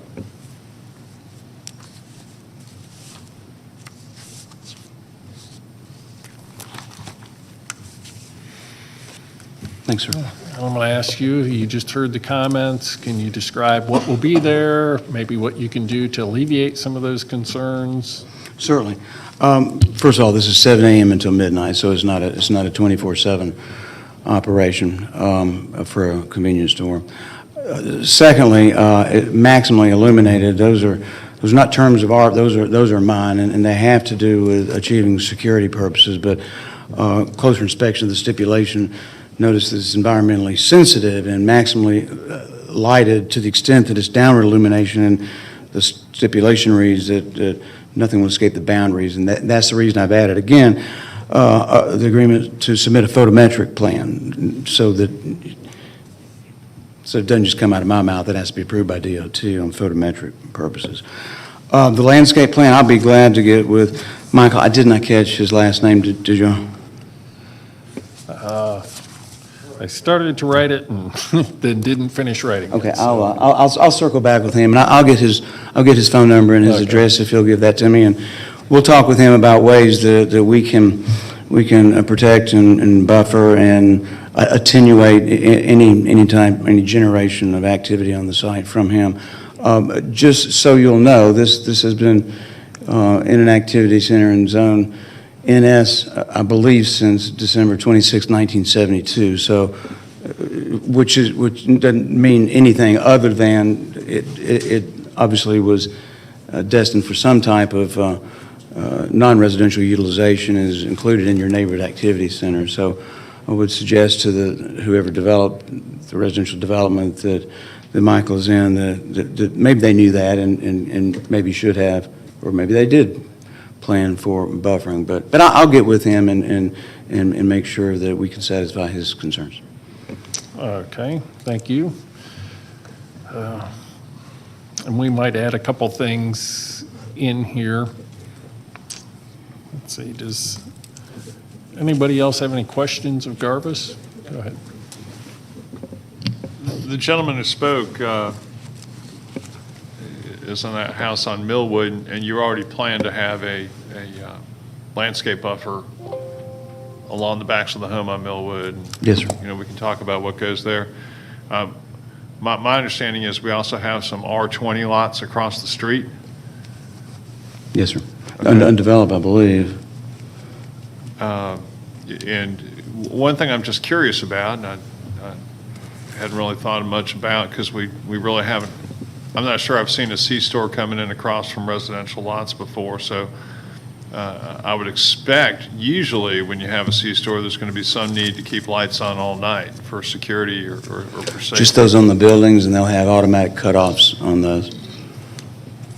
So what would go out, like the lights, or certain signage showing pricing and things of that nature will go out? Everything except for the hooded security lighting on the buildings, they'll stay on, and I think they're photosensitive, so when the sun comes up, then they go off. But the other lights, the pole lights, everything else goes off, unless, as a part of the safety plan we intend to submit to Cobb Police, they think otherwise.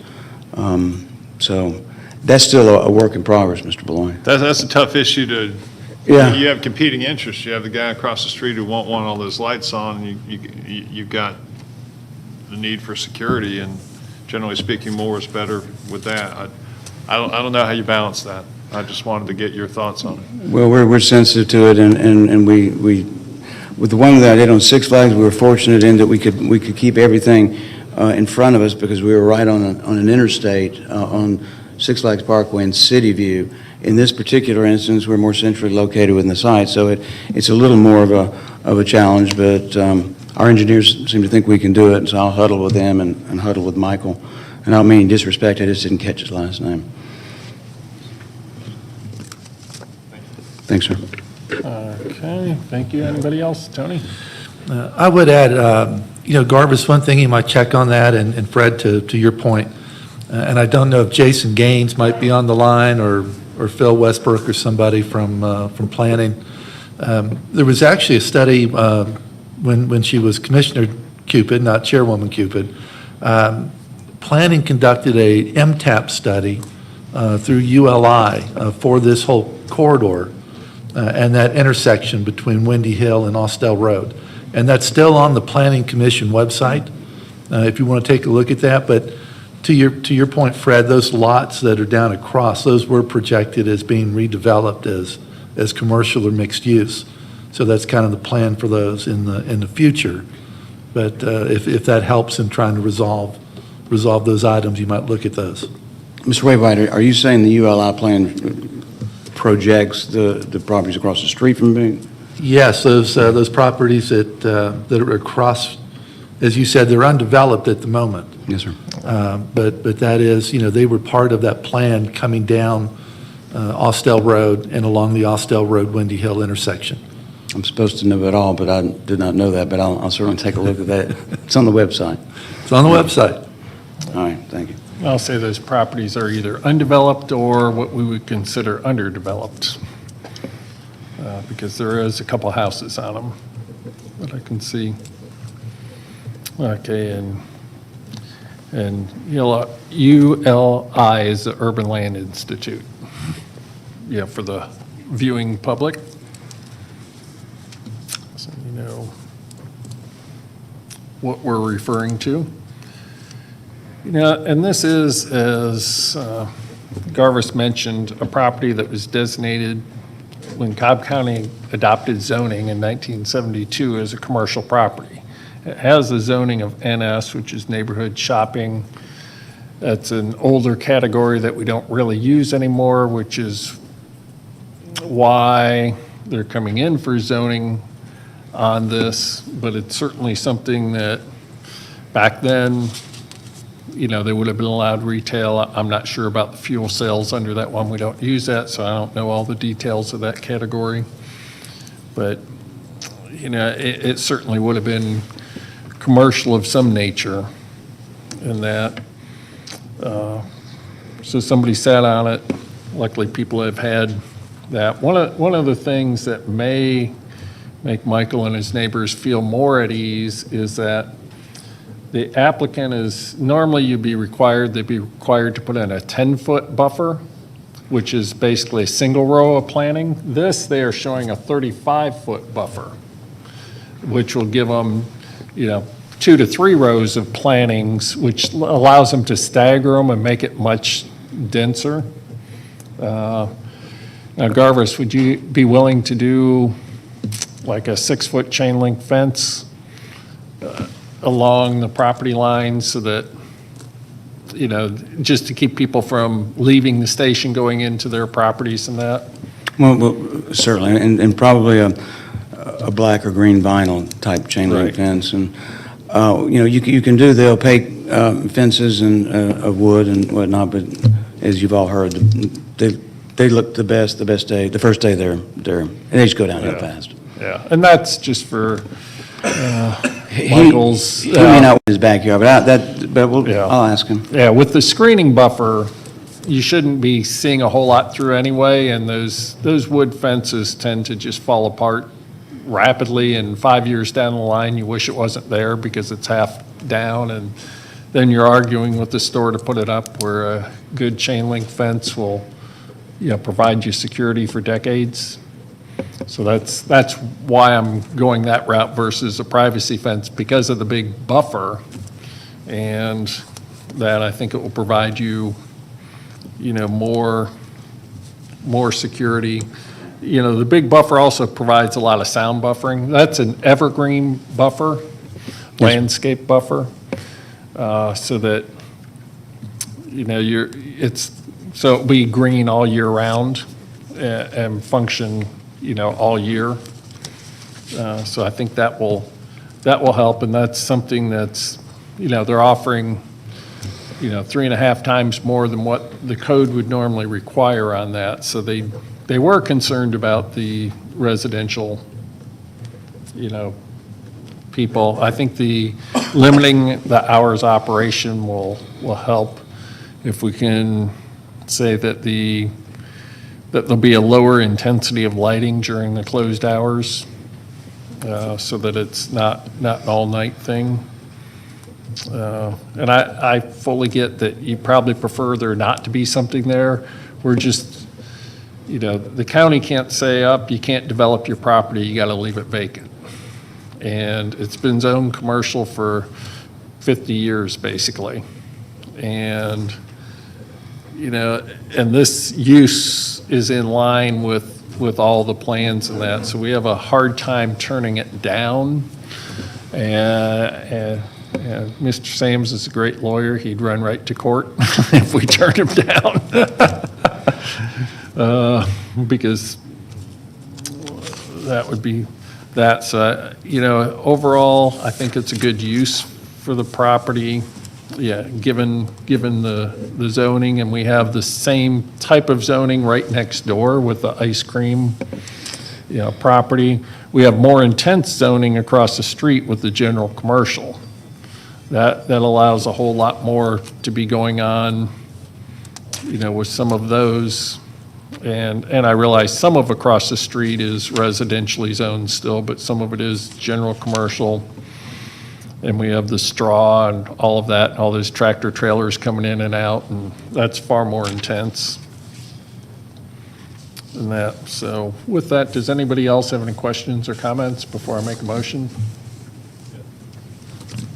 Briefly, would you be willing for the gentleman's to help also alleviate his concerns, consistent with the suggestion you just made? Go ahead and make it a stipulation that there be 2 or 3 rows of evergreens, such as noliar hollows or something, just to protect his interest, to make sure it's some tree that's going to grow up high enough and may be required to plant and maintain that. Yep, we will make that a planted landscape buffer with the county arborist approving the buffer plan. So, you know, we have professionals in community development who look at everything, know what kind of plants are going to be there and that. So yes, I will definitely do that. We want to make sure we can protect you the best we can. And I think they've already gone a long way, but we'll see what else. You'll see a couple other stipulations as I do this. So with that, I'm going to make a motion that we recommend approval of Z10, subject to all of the following. All staff comments and recommendations not otherwise in conflict. Convenient food store with fuel sales, neighborhood retail uses, and eating and drinking establishment uses only. The stipulation letter from Garvis Sams dated February 19th, 2021, with the following changes. 1, strike item number 4, which deals with the attached elevations. And we'll add a stipulation that there be adherence to the Austell Road design guidelines.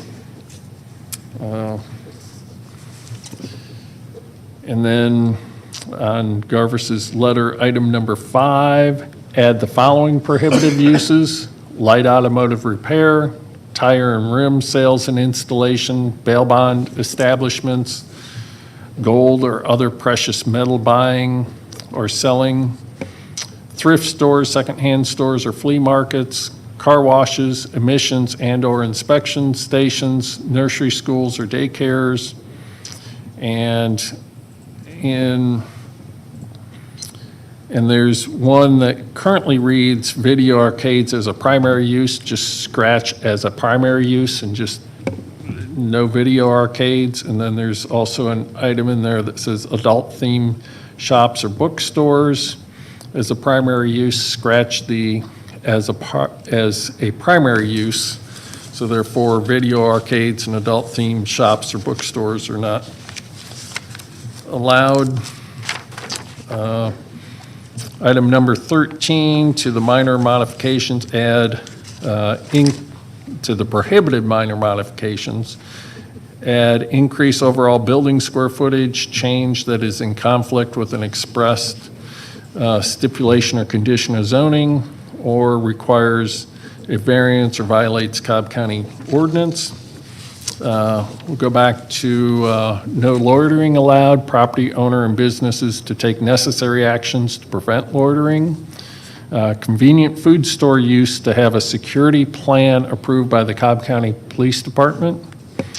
24-hour video surveillance to be provided with cameras located around the property to reasonably cover all sides of any convenient food store, fuel sales. Video to be retained for at least 14 days and made available to the Cobb County Police upon request. The quick serve restaurant to have the drive-through window on the southern side of the building, and that is how it's shown on the most recent site plan. Let's see, then we're going to add hours of operation for all businesses.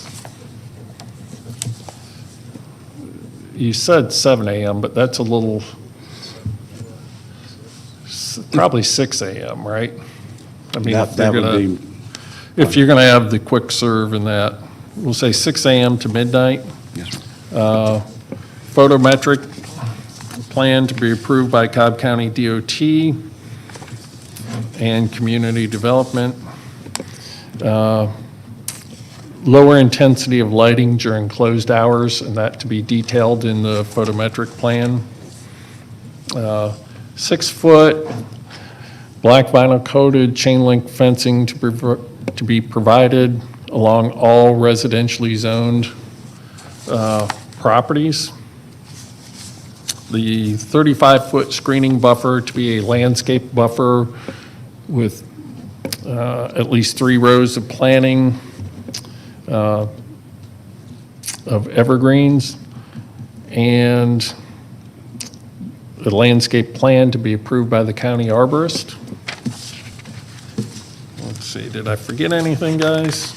Let me see before I finish that. So I think that is my motion. Do I have a second? We'll give it to Alice for a second. Any further discussion? Not hearing or seeing any. All in favor? And that carries 5-0. Thank you, Mr. Chairman. Thank you. And now your junior partner can come up.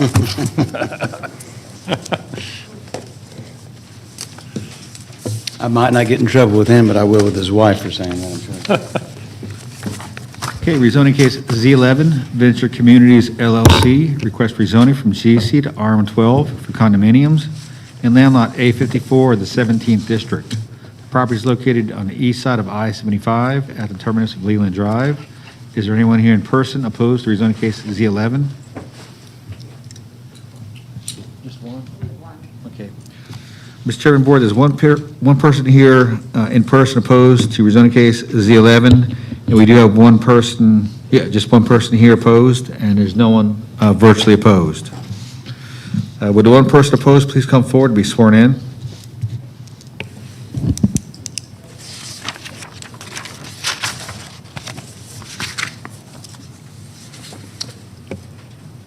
Good morning. For the record, my name is Parks Huff with the law firm of Sam's Lockett and Huff, and I'm Mr. Sam's taller partner. And younger. And if he could keep his cases on consent agenda, then I would have been up next, but you know. And I represent Venture Communities in relation to this rezoning application. You've seen this before. We've made some changes to it the last time it was before you.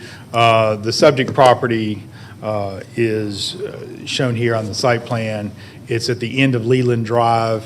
It was zoned general commercial in 1984. Ironically, I was just looking at the original zoning application from 1984, and Ms. Williams signed the application as a county employee at the time, and I was graduating from high school in 1984. So this property has sat undeveloped since 1984 with that general commercial zoning.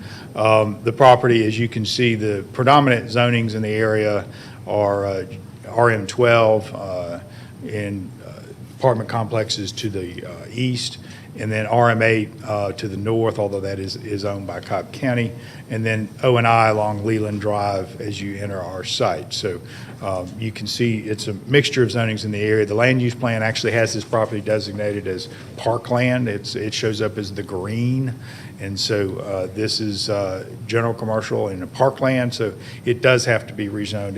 It's not a conforming category, and the fact the market has not embraced the general commercial commercial zoning since 1984 shows that that zoning may not, in fact, be a good zoning. So what you have is a site plan, and this is obviously the black and white drawing that's a little hard to read, but you come in on Leland Drive, and then the road takes a jog, if you will, and then you've got a building on the left that faces a central area that's going to have some community amenities, the mail kiosk, the guest parking, and then you have another building on the right. And then those buildings all kind of are in a U-shaped around and facing out towards a lot of green space. So this is showing how this site plan actually works. And what you've got is these are single-car garage for sale condominium townhomes.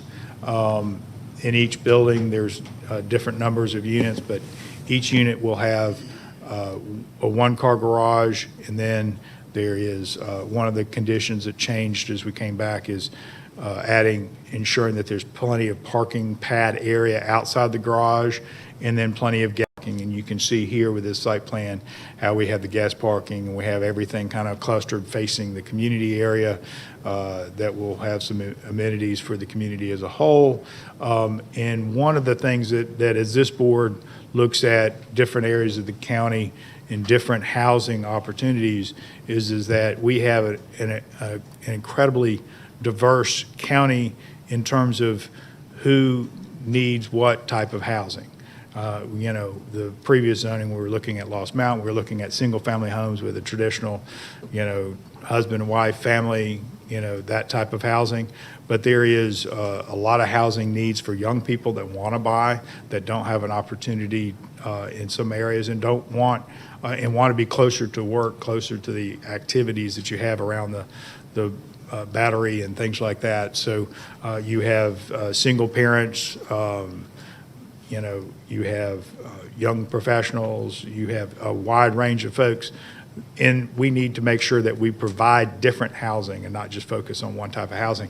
This provides a housing option that is not available as readily as it should be, and provides an opportunity to own an area that has a lot of rental options. So this gives you, again, an aerial showing how the property lays in there and how the green space that we face, and we're well buffered from the interstate. You can see there's actually a notch and significant amount of trees between us and the interstate, so it does make a nice area.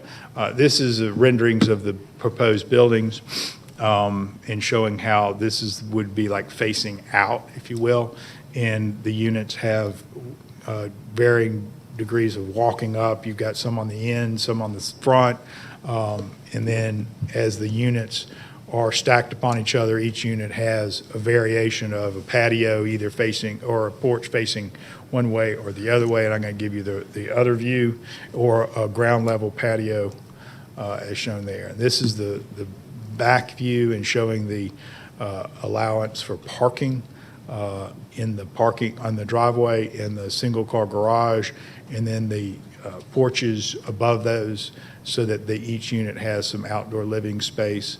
And then we also, one of the conditions in my stipulation letter details the garbage can. We will have a location for them that will be shielded, and you can see how that shielding is being done in this location here. Got a little bit better, closer view of that, showing that. And this gives you some architectural views of how this is laid out, and you can see the, architecturally nice windows, architectural details like porches and patios, and your staff has reviewed this application, and your staff, looking at all the items that I've gone through, is recommended approval of the application subject to the site plan. And I would ask that you add, subject to my letter of agreeable stipulations, which details a lot of the things that we've talked about in the previous application and this application, in ensuring that the community will be well managed, will be attractive, will provide an opportunity for purchase, and an area that has predominant rental housing. So this, going back to the site plan here, one of the issues had to do that I Mr. Wainwright had a question about was the setbacks. We've got a 25-foot setback when the staff notes this front setback, and as you can tell, we could debate till the cows come home where the front setback was supposed to be, because, you know, is you facing which road, where it's at. So, but we've got adequate setbacks that provide good buffering. And then we are also taking advantage of the green space with some walking trails that go into that Rottenwood Creek area where we've got some significant tree buffers and attractive view out that way. So this will make a nice enclave.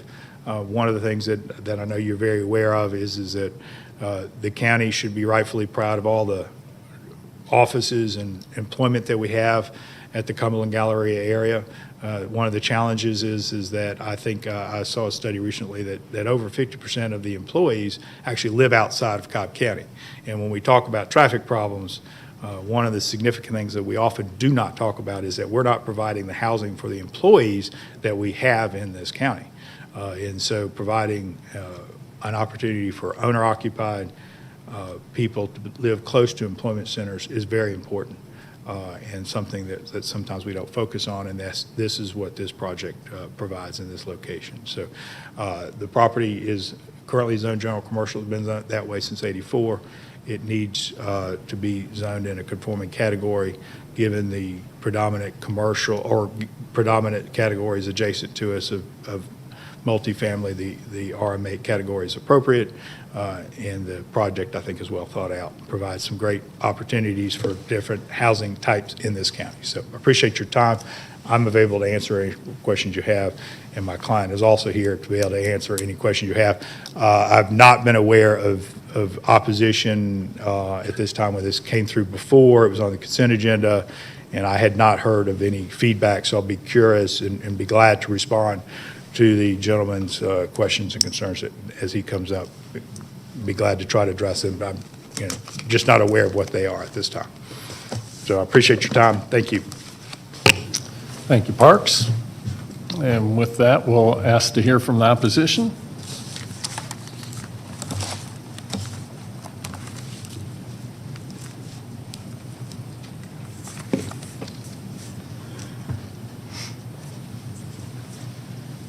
Good morning, Mr. Chairman, Commissioners. For the record, my name is Jay Thomas. I'm here on behalf of the 94th Airlift Wing and Dobbins Air Reserve Base. Okay. First of all, I'd like to thank you for reaching out to us to ask for comment for this proposal, since it is within our APZ, which I'll explain here in a little bit for those that are not aware of that overlay. A little bit of context for my comments. I'm not a city planner or a lawyer, so this is a little bit of a new process for me, so I apologize up front if I say something that's a little bit incorrect. Please ask any clarifying questions you need later. First, I'd like to just kind of talk about the foundation of why we are not concurring with the proposal, and that has to do with our ACUS study. In 2011, the Air Force did what's called an ACUS study, which is the Air Installation Compatibility Use Zones study, and that has been partially adopted by Cobb County and as an overlay in their GIS. The whole purpose of that study is for us to designate certain zones near the airfield, which are have a higher probability of having aircraft accidents that could obviously cause problems with the surrounding community. The first zone is what's closest to the runway, which is called the clear zone, which makes sense. There's not supposed to be anything built in that first clear zone. As you start to move out away from the runway, you run into the accident potential zone 1 and then the accident potential zone 2. As you move further from the runway, there is a less likelihood of accidents relating to aircraft operations. And so the types of zoning or land uses that are within those different areas change as you move further away. And those are all stipulated by DoD guidelines, Department of Defense guidelines, and that's what I'll talk to you just a little bit about. With the current zoning of general commercial, we believe that it lines up very well with the APZ1 designation for different land uses, which would include manufacturing, transportation, communications, utilities, retail, and other services. And those land use designations, I think, agree very well with the current plan of Cobb County. Also with the future land use plan, as he mentioned earlier, with the Parks, Recreation, or Conservation area, that also lines up very well with the Department of Defense guidelines. Unfortunately, in APZ 1, the Accident Potential Zone 1, there is no recommendation for any residential use within that area, high density or otherwise. If you look in the accident potential zone, you can see it in the red bordered area there. There is some residential and other what we consider incompatible land uses. Some of that is older development, and I feel that it's important to make sure that as we move forward, we continue to try to strive towards developing appropriately within those different DoD guidelines, as well as ones that Cobb County has previously established.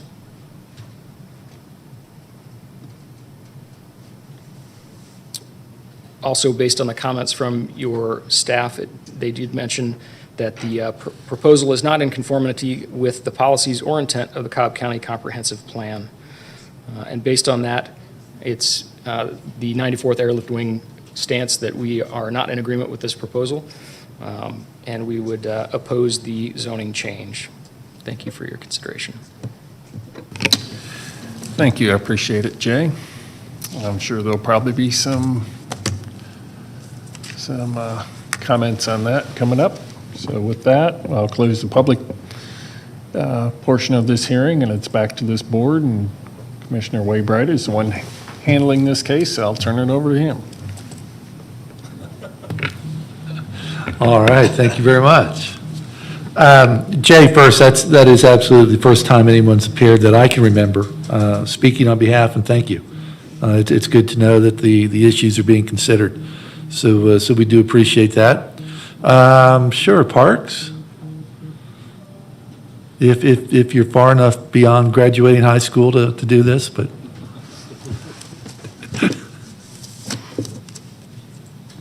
If you want me to respond, I wish we had an opportunity to have some dialogue about the ACU zone and their concerns about it. We take their concerns very seriously.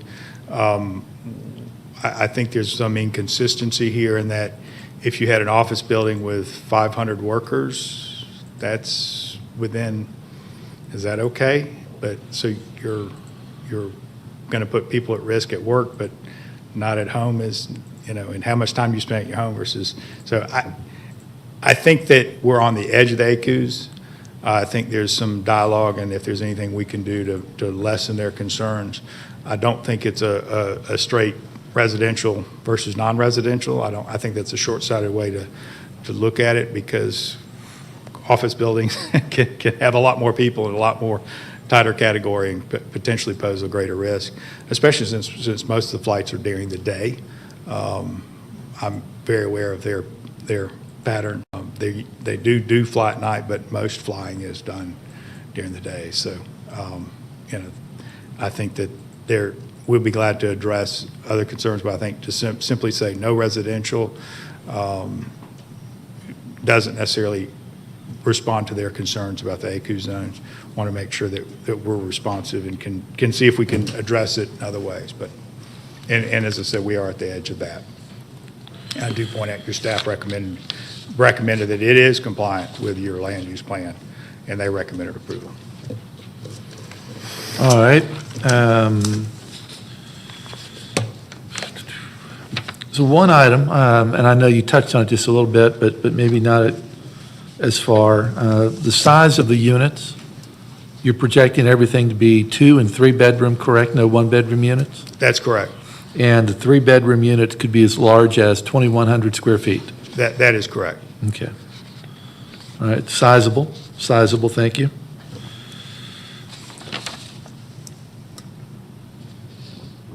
Let's see, and we've also talked about on number 6 in your stipulation letter regarding maintenance. We talked about the fact that the exterior and the roof of these units, since they are in fact condominiums, would best be maintained by the association. That's agreeable? Yes, that is agreeable. I appreciate your comments on the the site plan setbacks. It is somewhat unique in the positioning, being at the end of a public road that then becomes private. So we'll look at those in that fashion. The amenity area, you noted that the pavilion would be at least 14 feet wide by 16 feet deep. That is correct. Okay, so that's big enough for a couple of picnic tables and chairs and whatever. Okay.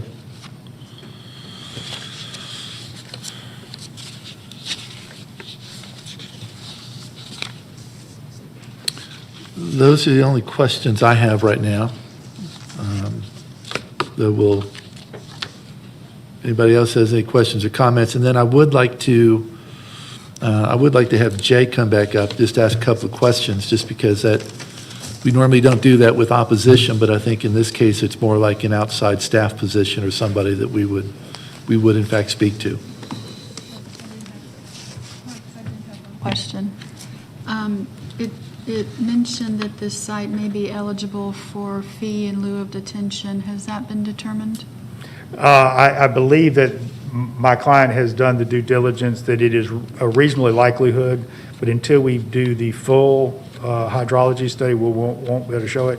But, I'm a real advocate for the fee in lieu of. I just want to take an opportunity to say that the detention ponds serve two purposes. One is water quality, and the other is to detain water and release it slowly. When you're adjacent to a floodplain, or actually when some of our property is in the floodplain, sometimes by detaining that water, you're actually releasing it at the wrong time. It gets in the floodplain as it's rising rather than, so sometimes what you do is you do studies to ensure that the stormwater's timing is appropriate. So we believe in this situation that what our studies will show, and we've done the due diligence to show it preliminarily, but it has to go through full review and approval by the county, is that they will want us to get our stormwater into that floodplain quickly, because other things upstreams will be getting there, and rather than us holding and releasing it when the upstream stuff gets there. So that's the concept of the fee in lieu of. It's a great thing. It does not allow us to avoid water quality. We will still have to have water quality measures. Okay, thank you. Don't leave yet, Parks. Did either Deborah or Fred? Okay, I do have a question. This involves potential abandonment of right-of-way, which, probably makes sense. We had this case last year, but one of the things that was discussed last year, if the right-of-way was abandoned, is providing pedestrian access at least to the edge, and then the parks could decide if they want to build a bridge over for pedestrian access only into the parks, if at any point they do that. And I don't see that easement on here for the access. We would be agreeable to providing that we would, during the plan review, provide an easement, pedestrian easement through our property to get to the Rottenwood Creek. Okay. That could be used, an easement in favor of Cobb County, and I would want it to be that Cobb County would have to activate it. There's better terminology probably, but I don't want it just an easement without the county having taken on that they want it to be open, because they may not. Okay, and I know that can probably be worked into, and I see Erica out there, she can probably shake her head, worked into the abandonment process. Okay, she's shaking her head yes, so we have our Cobb DOT director saying yes, we can deal with that through the abandonment. But it's not bad to put it in here as well.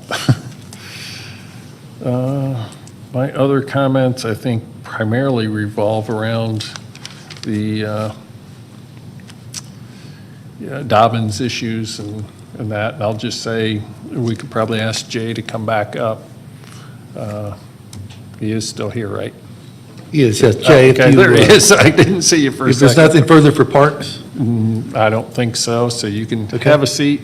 And as he's coming up, I'll just comment on, I think it was probably 2014 or thereabouts, we did a joint land use study with Dobbins, Cobb County, Marietta, and Smyrna. So there were a lot of things in there, and there may be some stuff that would be useful for staff to go back and dig out of that study as well for us. So I'll just make that comment and let you turn this back over to Tony. All right, thank you. So Jay, now the AQ study was when, October approximately? of 2011. Okay, so we've, all right, and within that, what's the difference between like Zone 1 and Zone 2 as far as classification or permissible uses that you look at? It depends a lot. There's probably about 4 pages worth of charts that define different types of land use, densities. So as an example, in APZ 1, there's no residential that is suggested.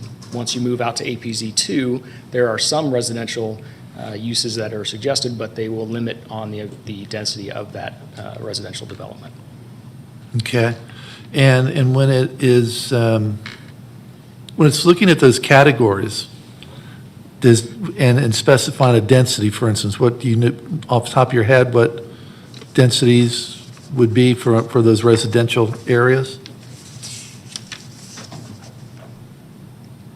And you're speaking about APZ 2, correct? ABZ 2, correct. Suggested maximum density of 1 to 2 dwelling units per acre, possibly increased under a planned unit development where maximum lot coverage is less than 20%.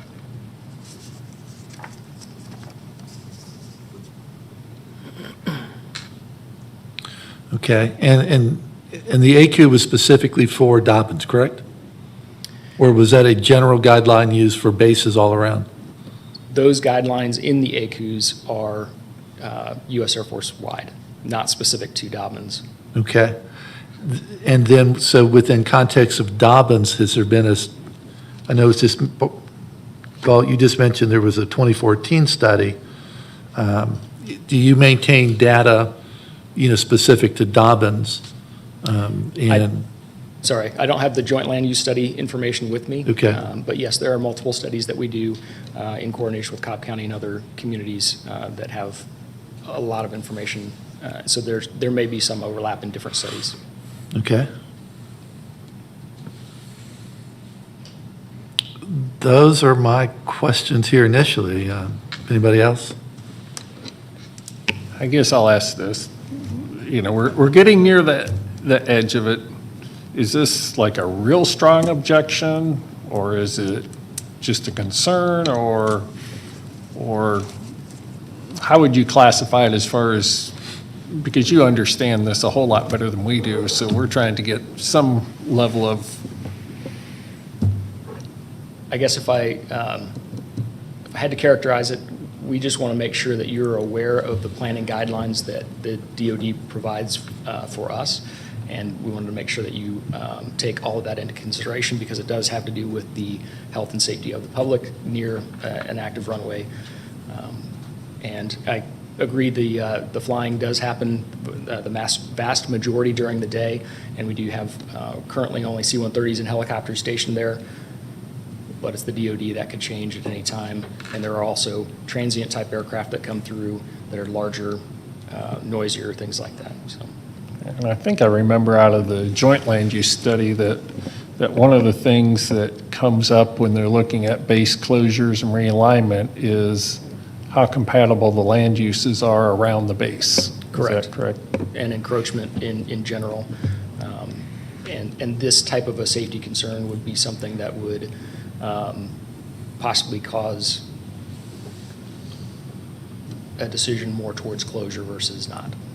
Okay. Okay, thank you. Anybody else have anything? Okay, Fred does. Thank you. And I apologize, I've never previously read one of these reports. I'm trying to move through it right now. But I presume without knowing that the designation of a clear zone, it's defined for each base with respect to the type of aircraft that come and go from that base. Is that right? I can't necessarily speak to all the different bases. I know that the clear zone for Dobbins is 3,000 feet wide and 3,000 feet long, and that starts at the threshold of the runway. Okay. And so you're saying going from the last bit of runway inside the fence there along 41, right?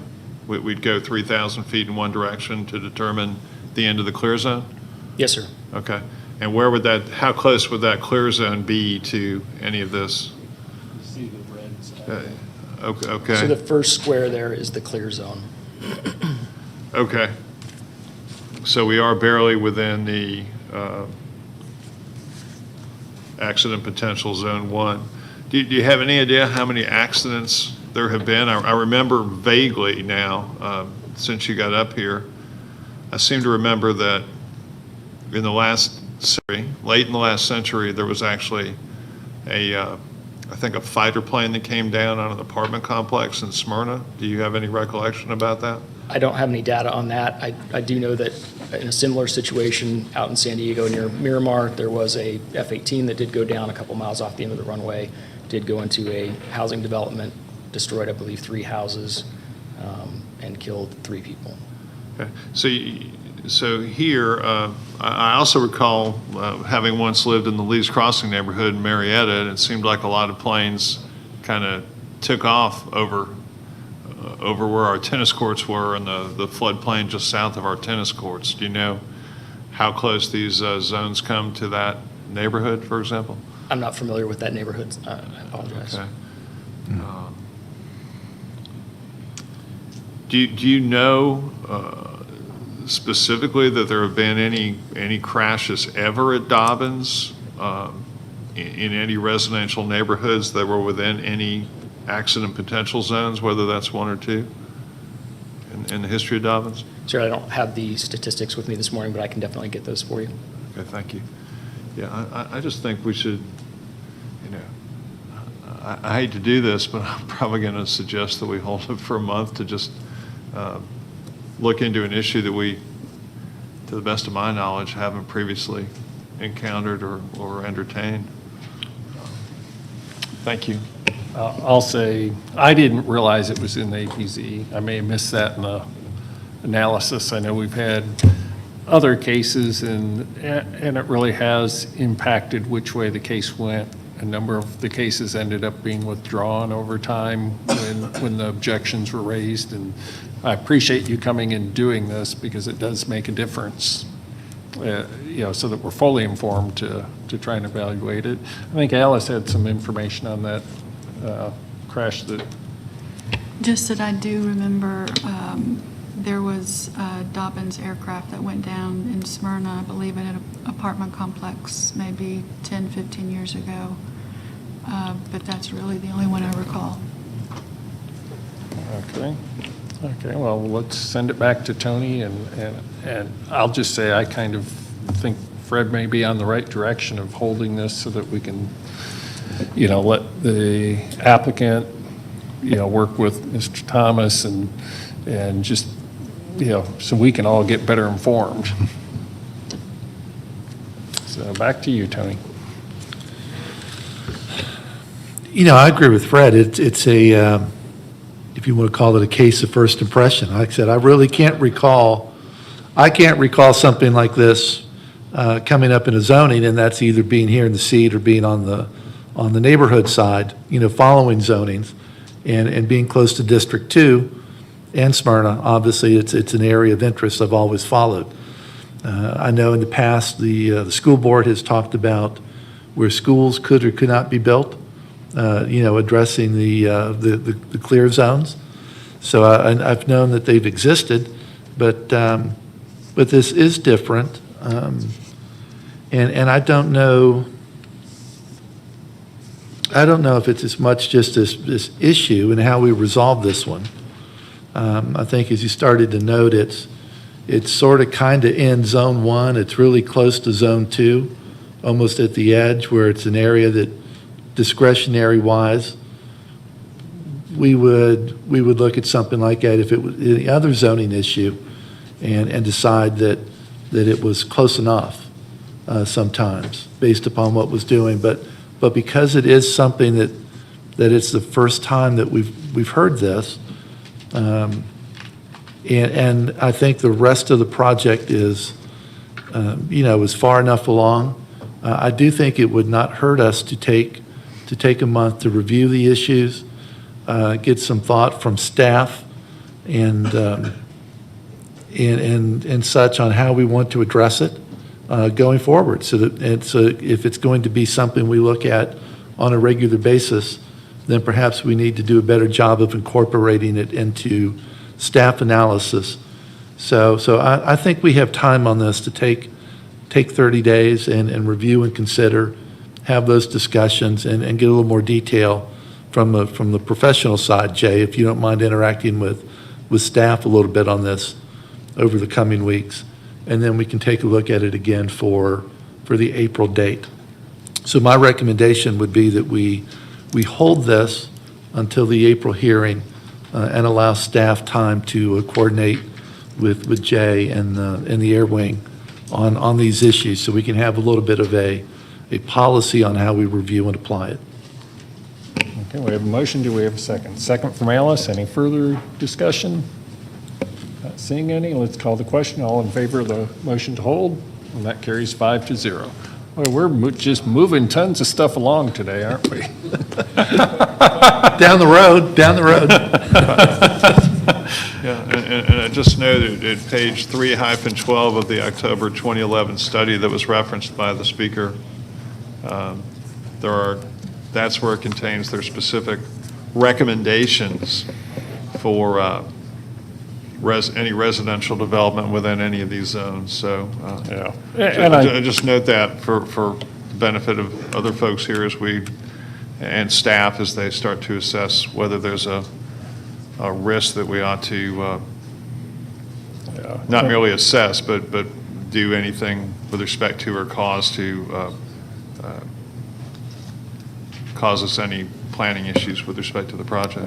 And that joint land use study I referred to is basically a mechanism to bring the jurisdictions and the base in all together and come up with a plan that everybody kind of adopted and agreed to. So we want to see how this complies with that plan as well, which brought in things like that 2011 study. Okay, with that. Yeah, and I would just add, obviously, we know in Cobb that the base is recognized as an economic engine for us. Lots of coordination between both the board and the chamber. So to the extent it could impact the base, then I think, yes, it definitely warrants all of those considerations. I would agree. Okay, John, it's 12:17, but I think if I count right, we just have a land use permit and a special land use permit left. So I think maybe we just soldier on through it. Does anybody need a break before we hear those last two, or you just want to? Okay. Let's go on to land use permit number 9. LUP 9, John R. Smith, request a temporary land use permit to allow occupancy of an accessory structure in land lot 79 of the 18th District. The property is located on the north side of Old Alabama Road, west of the intersection of Old Alabama Road and Pisgah Road. Is the applicant present? Is there anyone here opposed to LUP 9? Mr. Chairman, Board, there's no one here in person or virtually opposed to LUP 9, and the applicant is present. Okay, thank you, John.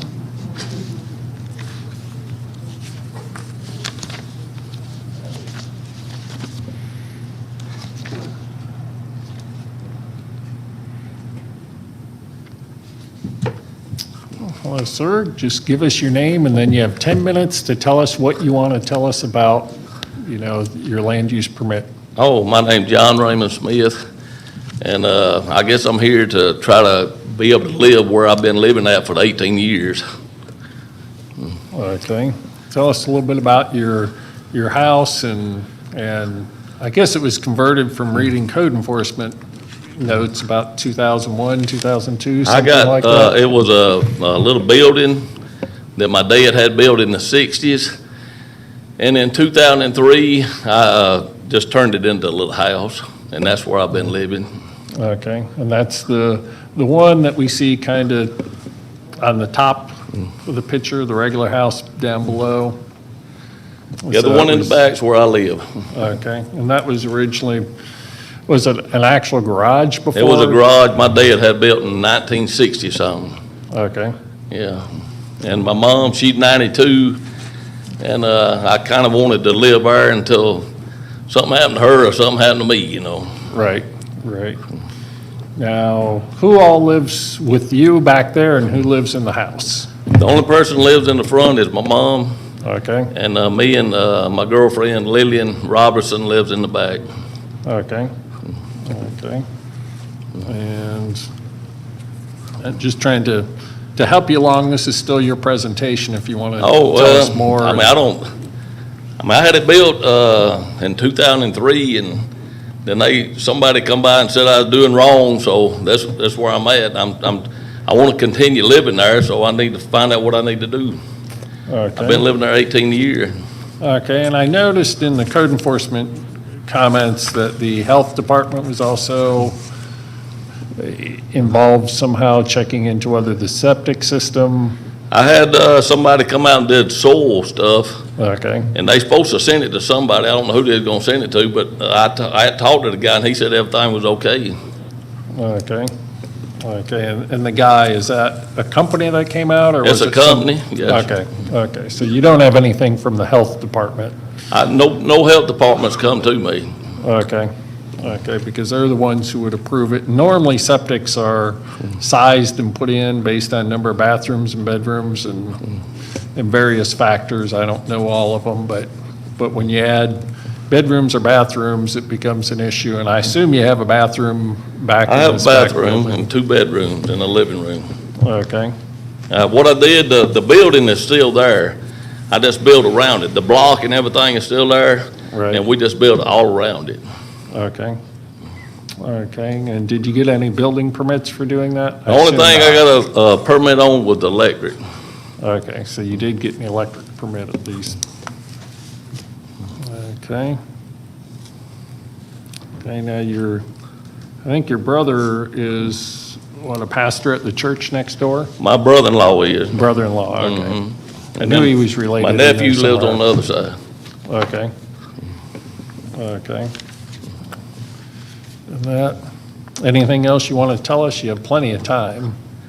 I don't know what to say. I want to continue living there. I mean, I'm trying to watch out for my mom. My dad died in 1991, and when he died, I was holding his hand, and I said, I can't do much, but I'm gonna take care of Mom as long as I can.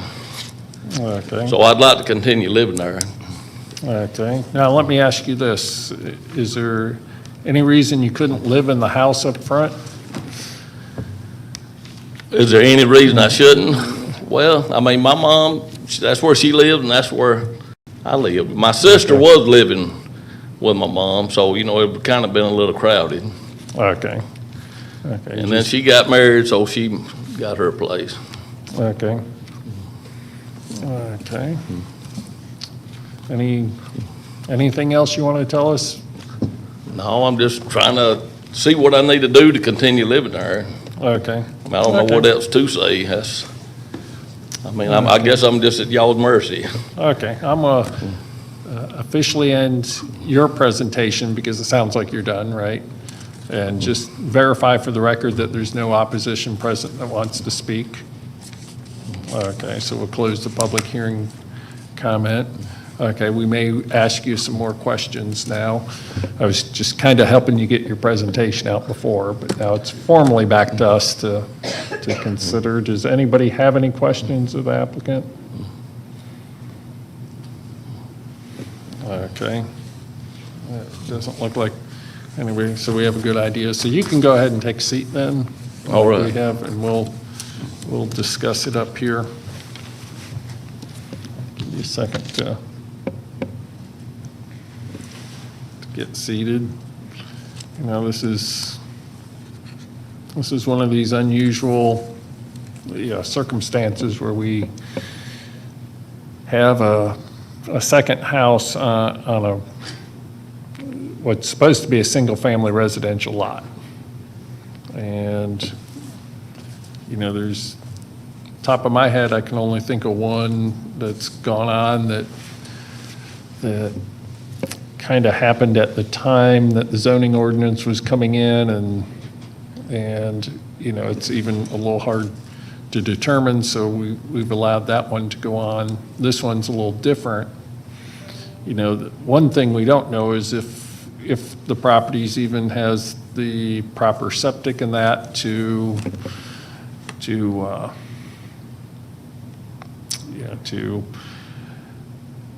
even support this, I guess would be the word.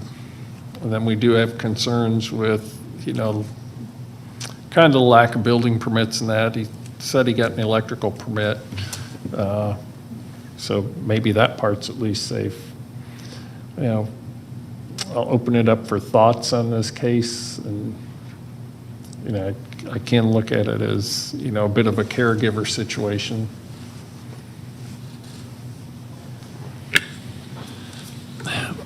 You know, I do agree it is a bit of a caregiver, and that is one of the things that we've considered for these type of permits. I can see from the standpoint of privacy, you know, having a separate location. The fact that it's been going on for so long, I'm not sure is something that we should weigh on as much as what is the current situation and would it be appropriate going forward. And if it is a caregiver situation, then I think it weighs some consideration, subject to, as you said, the safety issues being resolved, that it is in fact a permittable dwelling, if you want to say that, and that septic, you know, health has actually signed off on the septic. So I would say perhaps it's not ripe until we have all that information. Okay. Anybody else want to comment on it?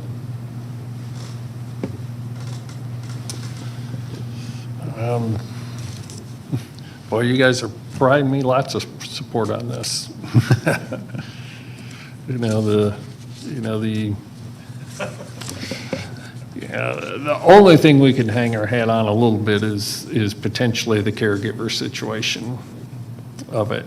And the question is, could he live in the house as the caregiver? You know, we do have concerns about a safety issue and septic. So the question is, should we decide it now or should we wait to get some information?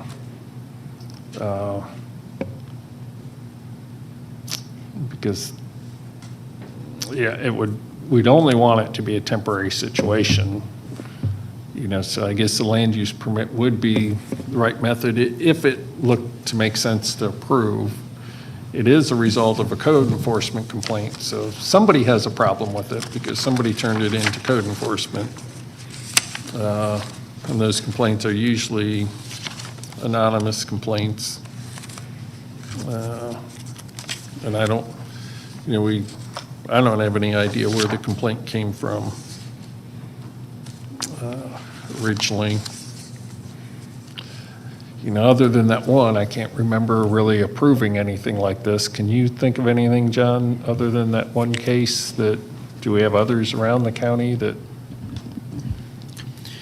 We have that one off, I think it's Veterans Memorial Highway, Lee Road, I think. Yes, where you're that's talking the about. one. And that one just barely missed the grandfathering on that one. Right. You know, in the past, we've had these, but we haven't had really a whole lot in the last 20 years, except for just maybe one or two. You know, if the board is amenable to considering some type of approval on it, you know, what you may want to do is give him a limited amount of time as an approval, but within that time frame, he needs to provide an approved permit from the health department regarding the septic. You know, it doesn't sound like the septic's been a problem for 18 years, so. Right. You know, that shouldn't be a big deal, so we can, you know, the board can stipulate that we get that kind of documentation. You know, we could search our system for old permits on it, and as the applicant stated, you know, he probably did get an electrical permit on it, because at that time zoning was not part of that process to approve those permits, but now we are. Okay. So, you know, if the board wanted to, they can definitely require that inspections and permitting take place for the other things besides electrical that might be involved with converting a building to a house. And there may be a condition that once, the mother passes away, that the building be converted back to a storage building or garage and not to be used for dwelling use, for family use only. Right. Right. And I think that's exactly the route I'm thinking of going. Would we, try and think if we hold it and have them get at least the septic part of it and that, so that we know that we're on good ground that way, or whether we give it a 6-month approval and have him come back in 6 months after he gets inspections and septic. Do you think the 6 month is better, John? Okay. Okay, so I think. Chairman Porter, how about if you do this, if the board does approve for 6 months, maybe put a condition in there that he doesn't have to pay a permit fee to reapply for this within the 6 months? Okay, yep, we can. Okay, so that he can come back and not have to pay that. He will have to pay some type of building permit, or will they go out and inspect and see if he needs it? He'll have to buy a building permit, but we can definitely have the chief building official go out there first to see if he even needs one. Okay, okay. Okay, that will be good. Okay. And, okay, let's see if I can wrap that into motion. Make a motion that we recommend approval of LUP 9 for 6 months, conditioned upon the following. 1, the applicant obtained from the health department documentation showing that the septic system is acceptable or meets their standards, probably a better way, for both the home and the accessory dwelling structure. That we have, he has building inspections come inspect the property, and if they find any deficiencies, to obtain the proper building permits and bring it up to code within the 6 months. And that the occupancy is only for the time period that the mother resides in as long as the mother resides in the dwelling at the primary dwelling on the property. And at any such time as she no longer resides in that dwelling, that this accessory structure be converted back to a garage or storage or typical accessory structure that's allowed. Let's see, did I miss anything, John, that you can think Probably of? just add in there that he needs to provide that septic permit to me. Okay. So I know it's been done. The septic permit needs to be provided to the zoning division manager. And also that we will waive the application fee in 6 months for the land use permit to come back and have this reevaluated then. And I think that's my motion. Do I have a second? Mr. Chairman? Oh, okay. You'll put that on consent? I think we could probably put that on consent, so I'll add consent. Second, okay with that? Okay, so we have a motion and a second from Alice. Any further discussion? I just wanted to raise one point. When you talk about the inspections, chief building official going out, if there are other deficiencies, I would suggest that those need to also be addressed in that 6-month period. Right. Anything that the building inspections finds needs to be brought up to code. So make that clear in the motion. Okay. With that, I don't see any further discussion, so all in favor of the motion? I'll give you 5-0. So what that means, Mr. Smith, is you still have to go to the Board of Commissioners in 2 weeks. They make the final decision, but we're recommending that they give you 6 months to get everything back up, then come back and reapply for a permit. These are only temporary, so you're going to have to keep reapplying. So, okay, with that, let's move on to the next case. SLEP1 Colonial Pipeline Company requests a special land use permit for a fuel truck loading terminal in land lots 862 and 915 of the 19th District. The property is located at the terminus of Traymore Point Parkway, south of the intersection of Traymore Point Parkway and the east-west connector. The applicant is present. Is there anyone here in person opposed to this application?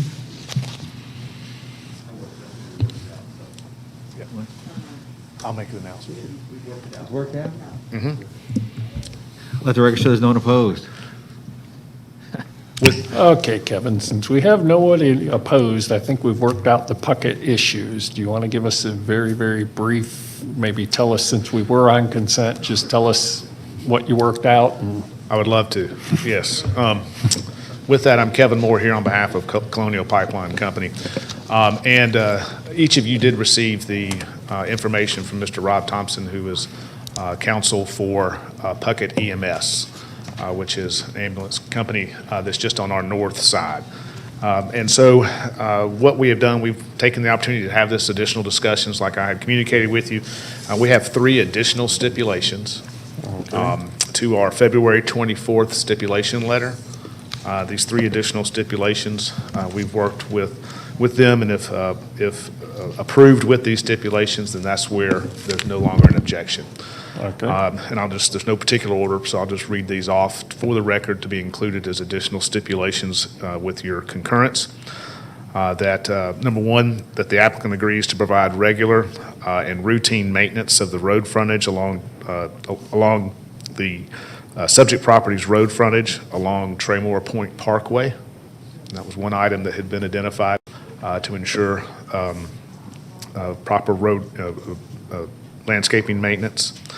Number 2, applicant agrees to provide a 24-hour, 7-day-a-week contact person of applicant to Puckett EMS to ensure open and transparent communications and opportunity for communications at any time.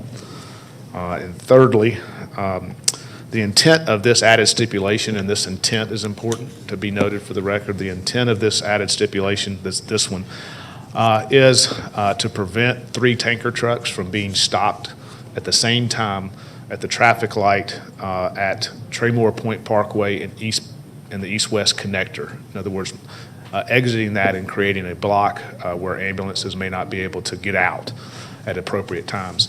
And what we've agreed with them as to that intent, and as a result, that no more than 2 tanker trucks will exit the property at the same time with no less than 5-minute intervals between any set of 2 tanker trucks.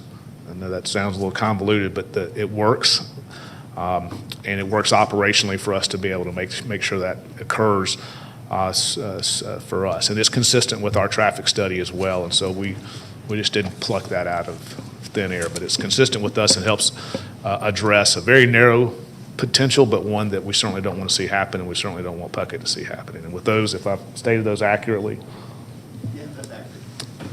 we would respectfully request your recommendation for approval and also recommendation for inclusion back on the consent agenda with those additional stipulations. Thank you.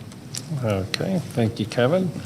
And there's nobody in opposition, so I'll close the public comment portion of the hearing. And as we know, we had this on consent agenda. I'll just comment that I remember when doing the zoning for Puckett and Colonial Pipeline saying, we aren't going to object to it as long as it's not going to impact us in the future. So it's kind of a back and forth, and I'm glad everybody's working together and working it out. You know, obviously our access to the ambulances and that are very important, and also Colonial Pipeline's very important for us in that part of the county. So with that, I think rather than adding it back to the consent agenda, we had the hearing, I guess, so I'll just make a motion, but then I'll put it for inclusion on the BOC. Right, thank you. Okay, so with that, I'll make a motion regarding SLEP 1 to recommend approval subject to all the following. All staff comments and recommendations not otherwise in conflict. All stipulations in the letter from Kevin Moore dated February 24th, 2021, not otherwise in conflict. The 3 additional stipulations that Kevin Moore just read into the record. And I'm going to add one more, and that is trucks using the fueling center to access and exit via Traymore Point Parkway only. Access to Anderson Farm Road is prohibited. And then inclusion on the consent agenda for the Board of Commissioners. And that's my motion. Do I have a second? Okay, I guess we'll give it to Alice. And is there any further discussion? Okay, not seeing or hearing any. Call the question. All in favor? That carries 5-0. Thank you very much. Thank you. And with that, I believe we've completed our zoning part of the agenda, and we just have a couple of housekeeping to adopt some minutes. If somebody could give me a motion for those.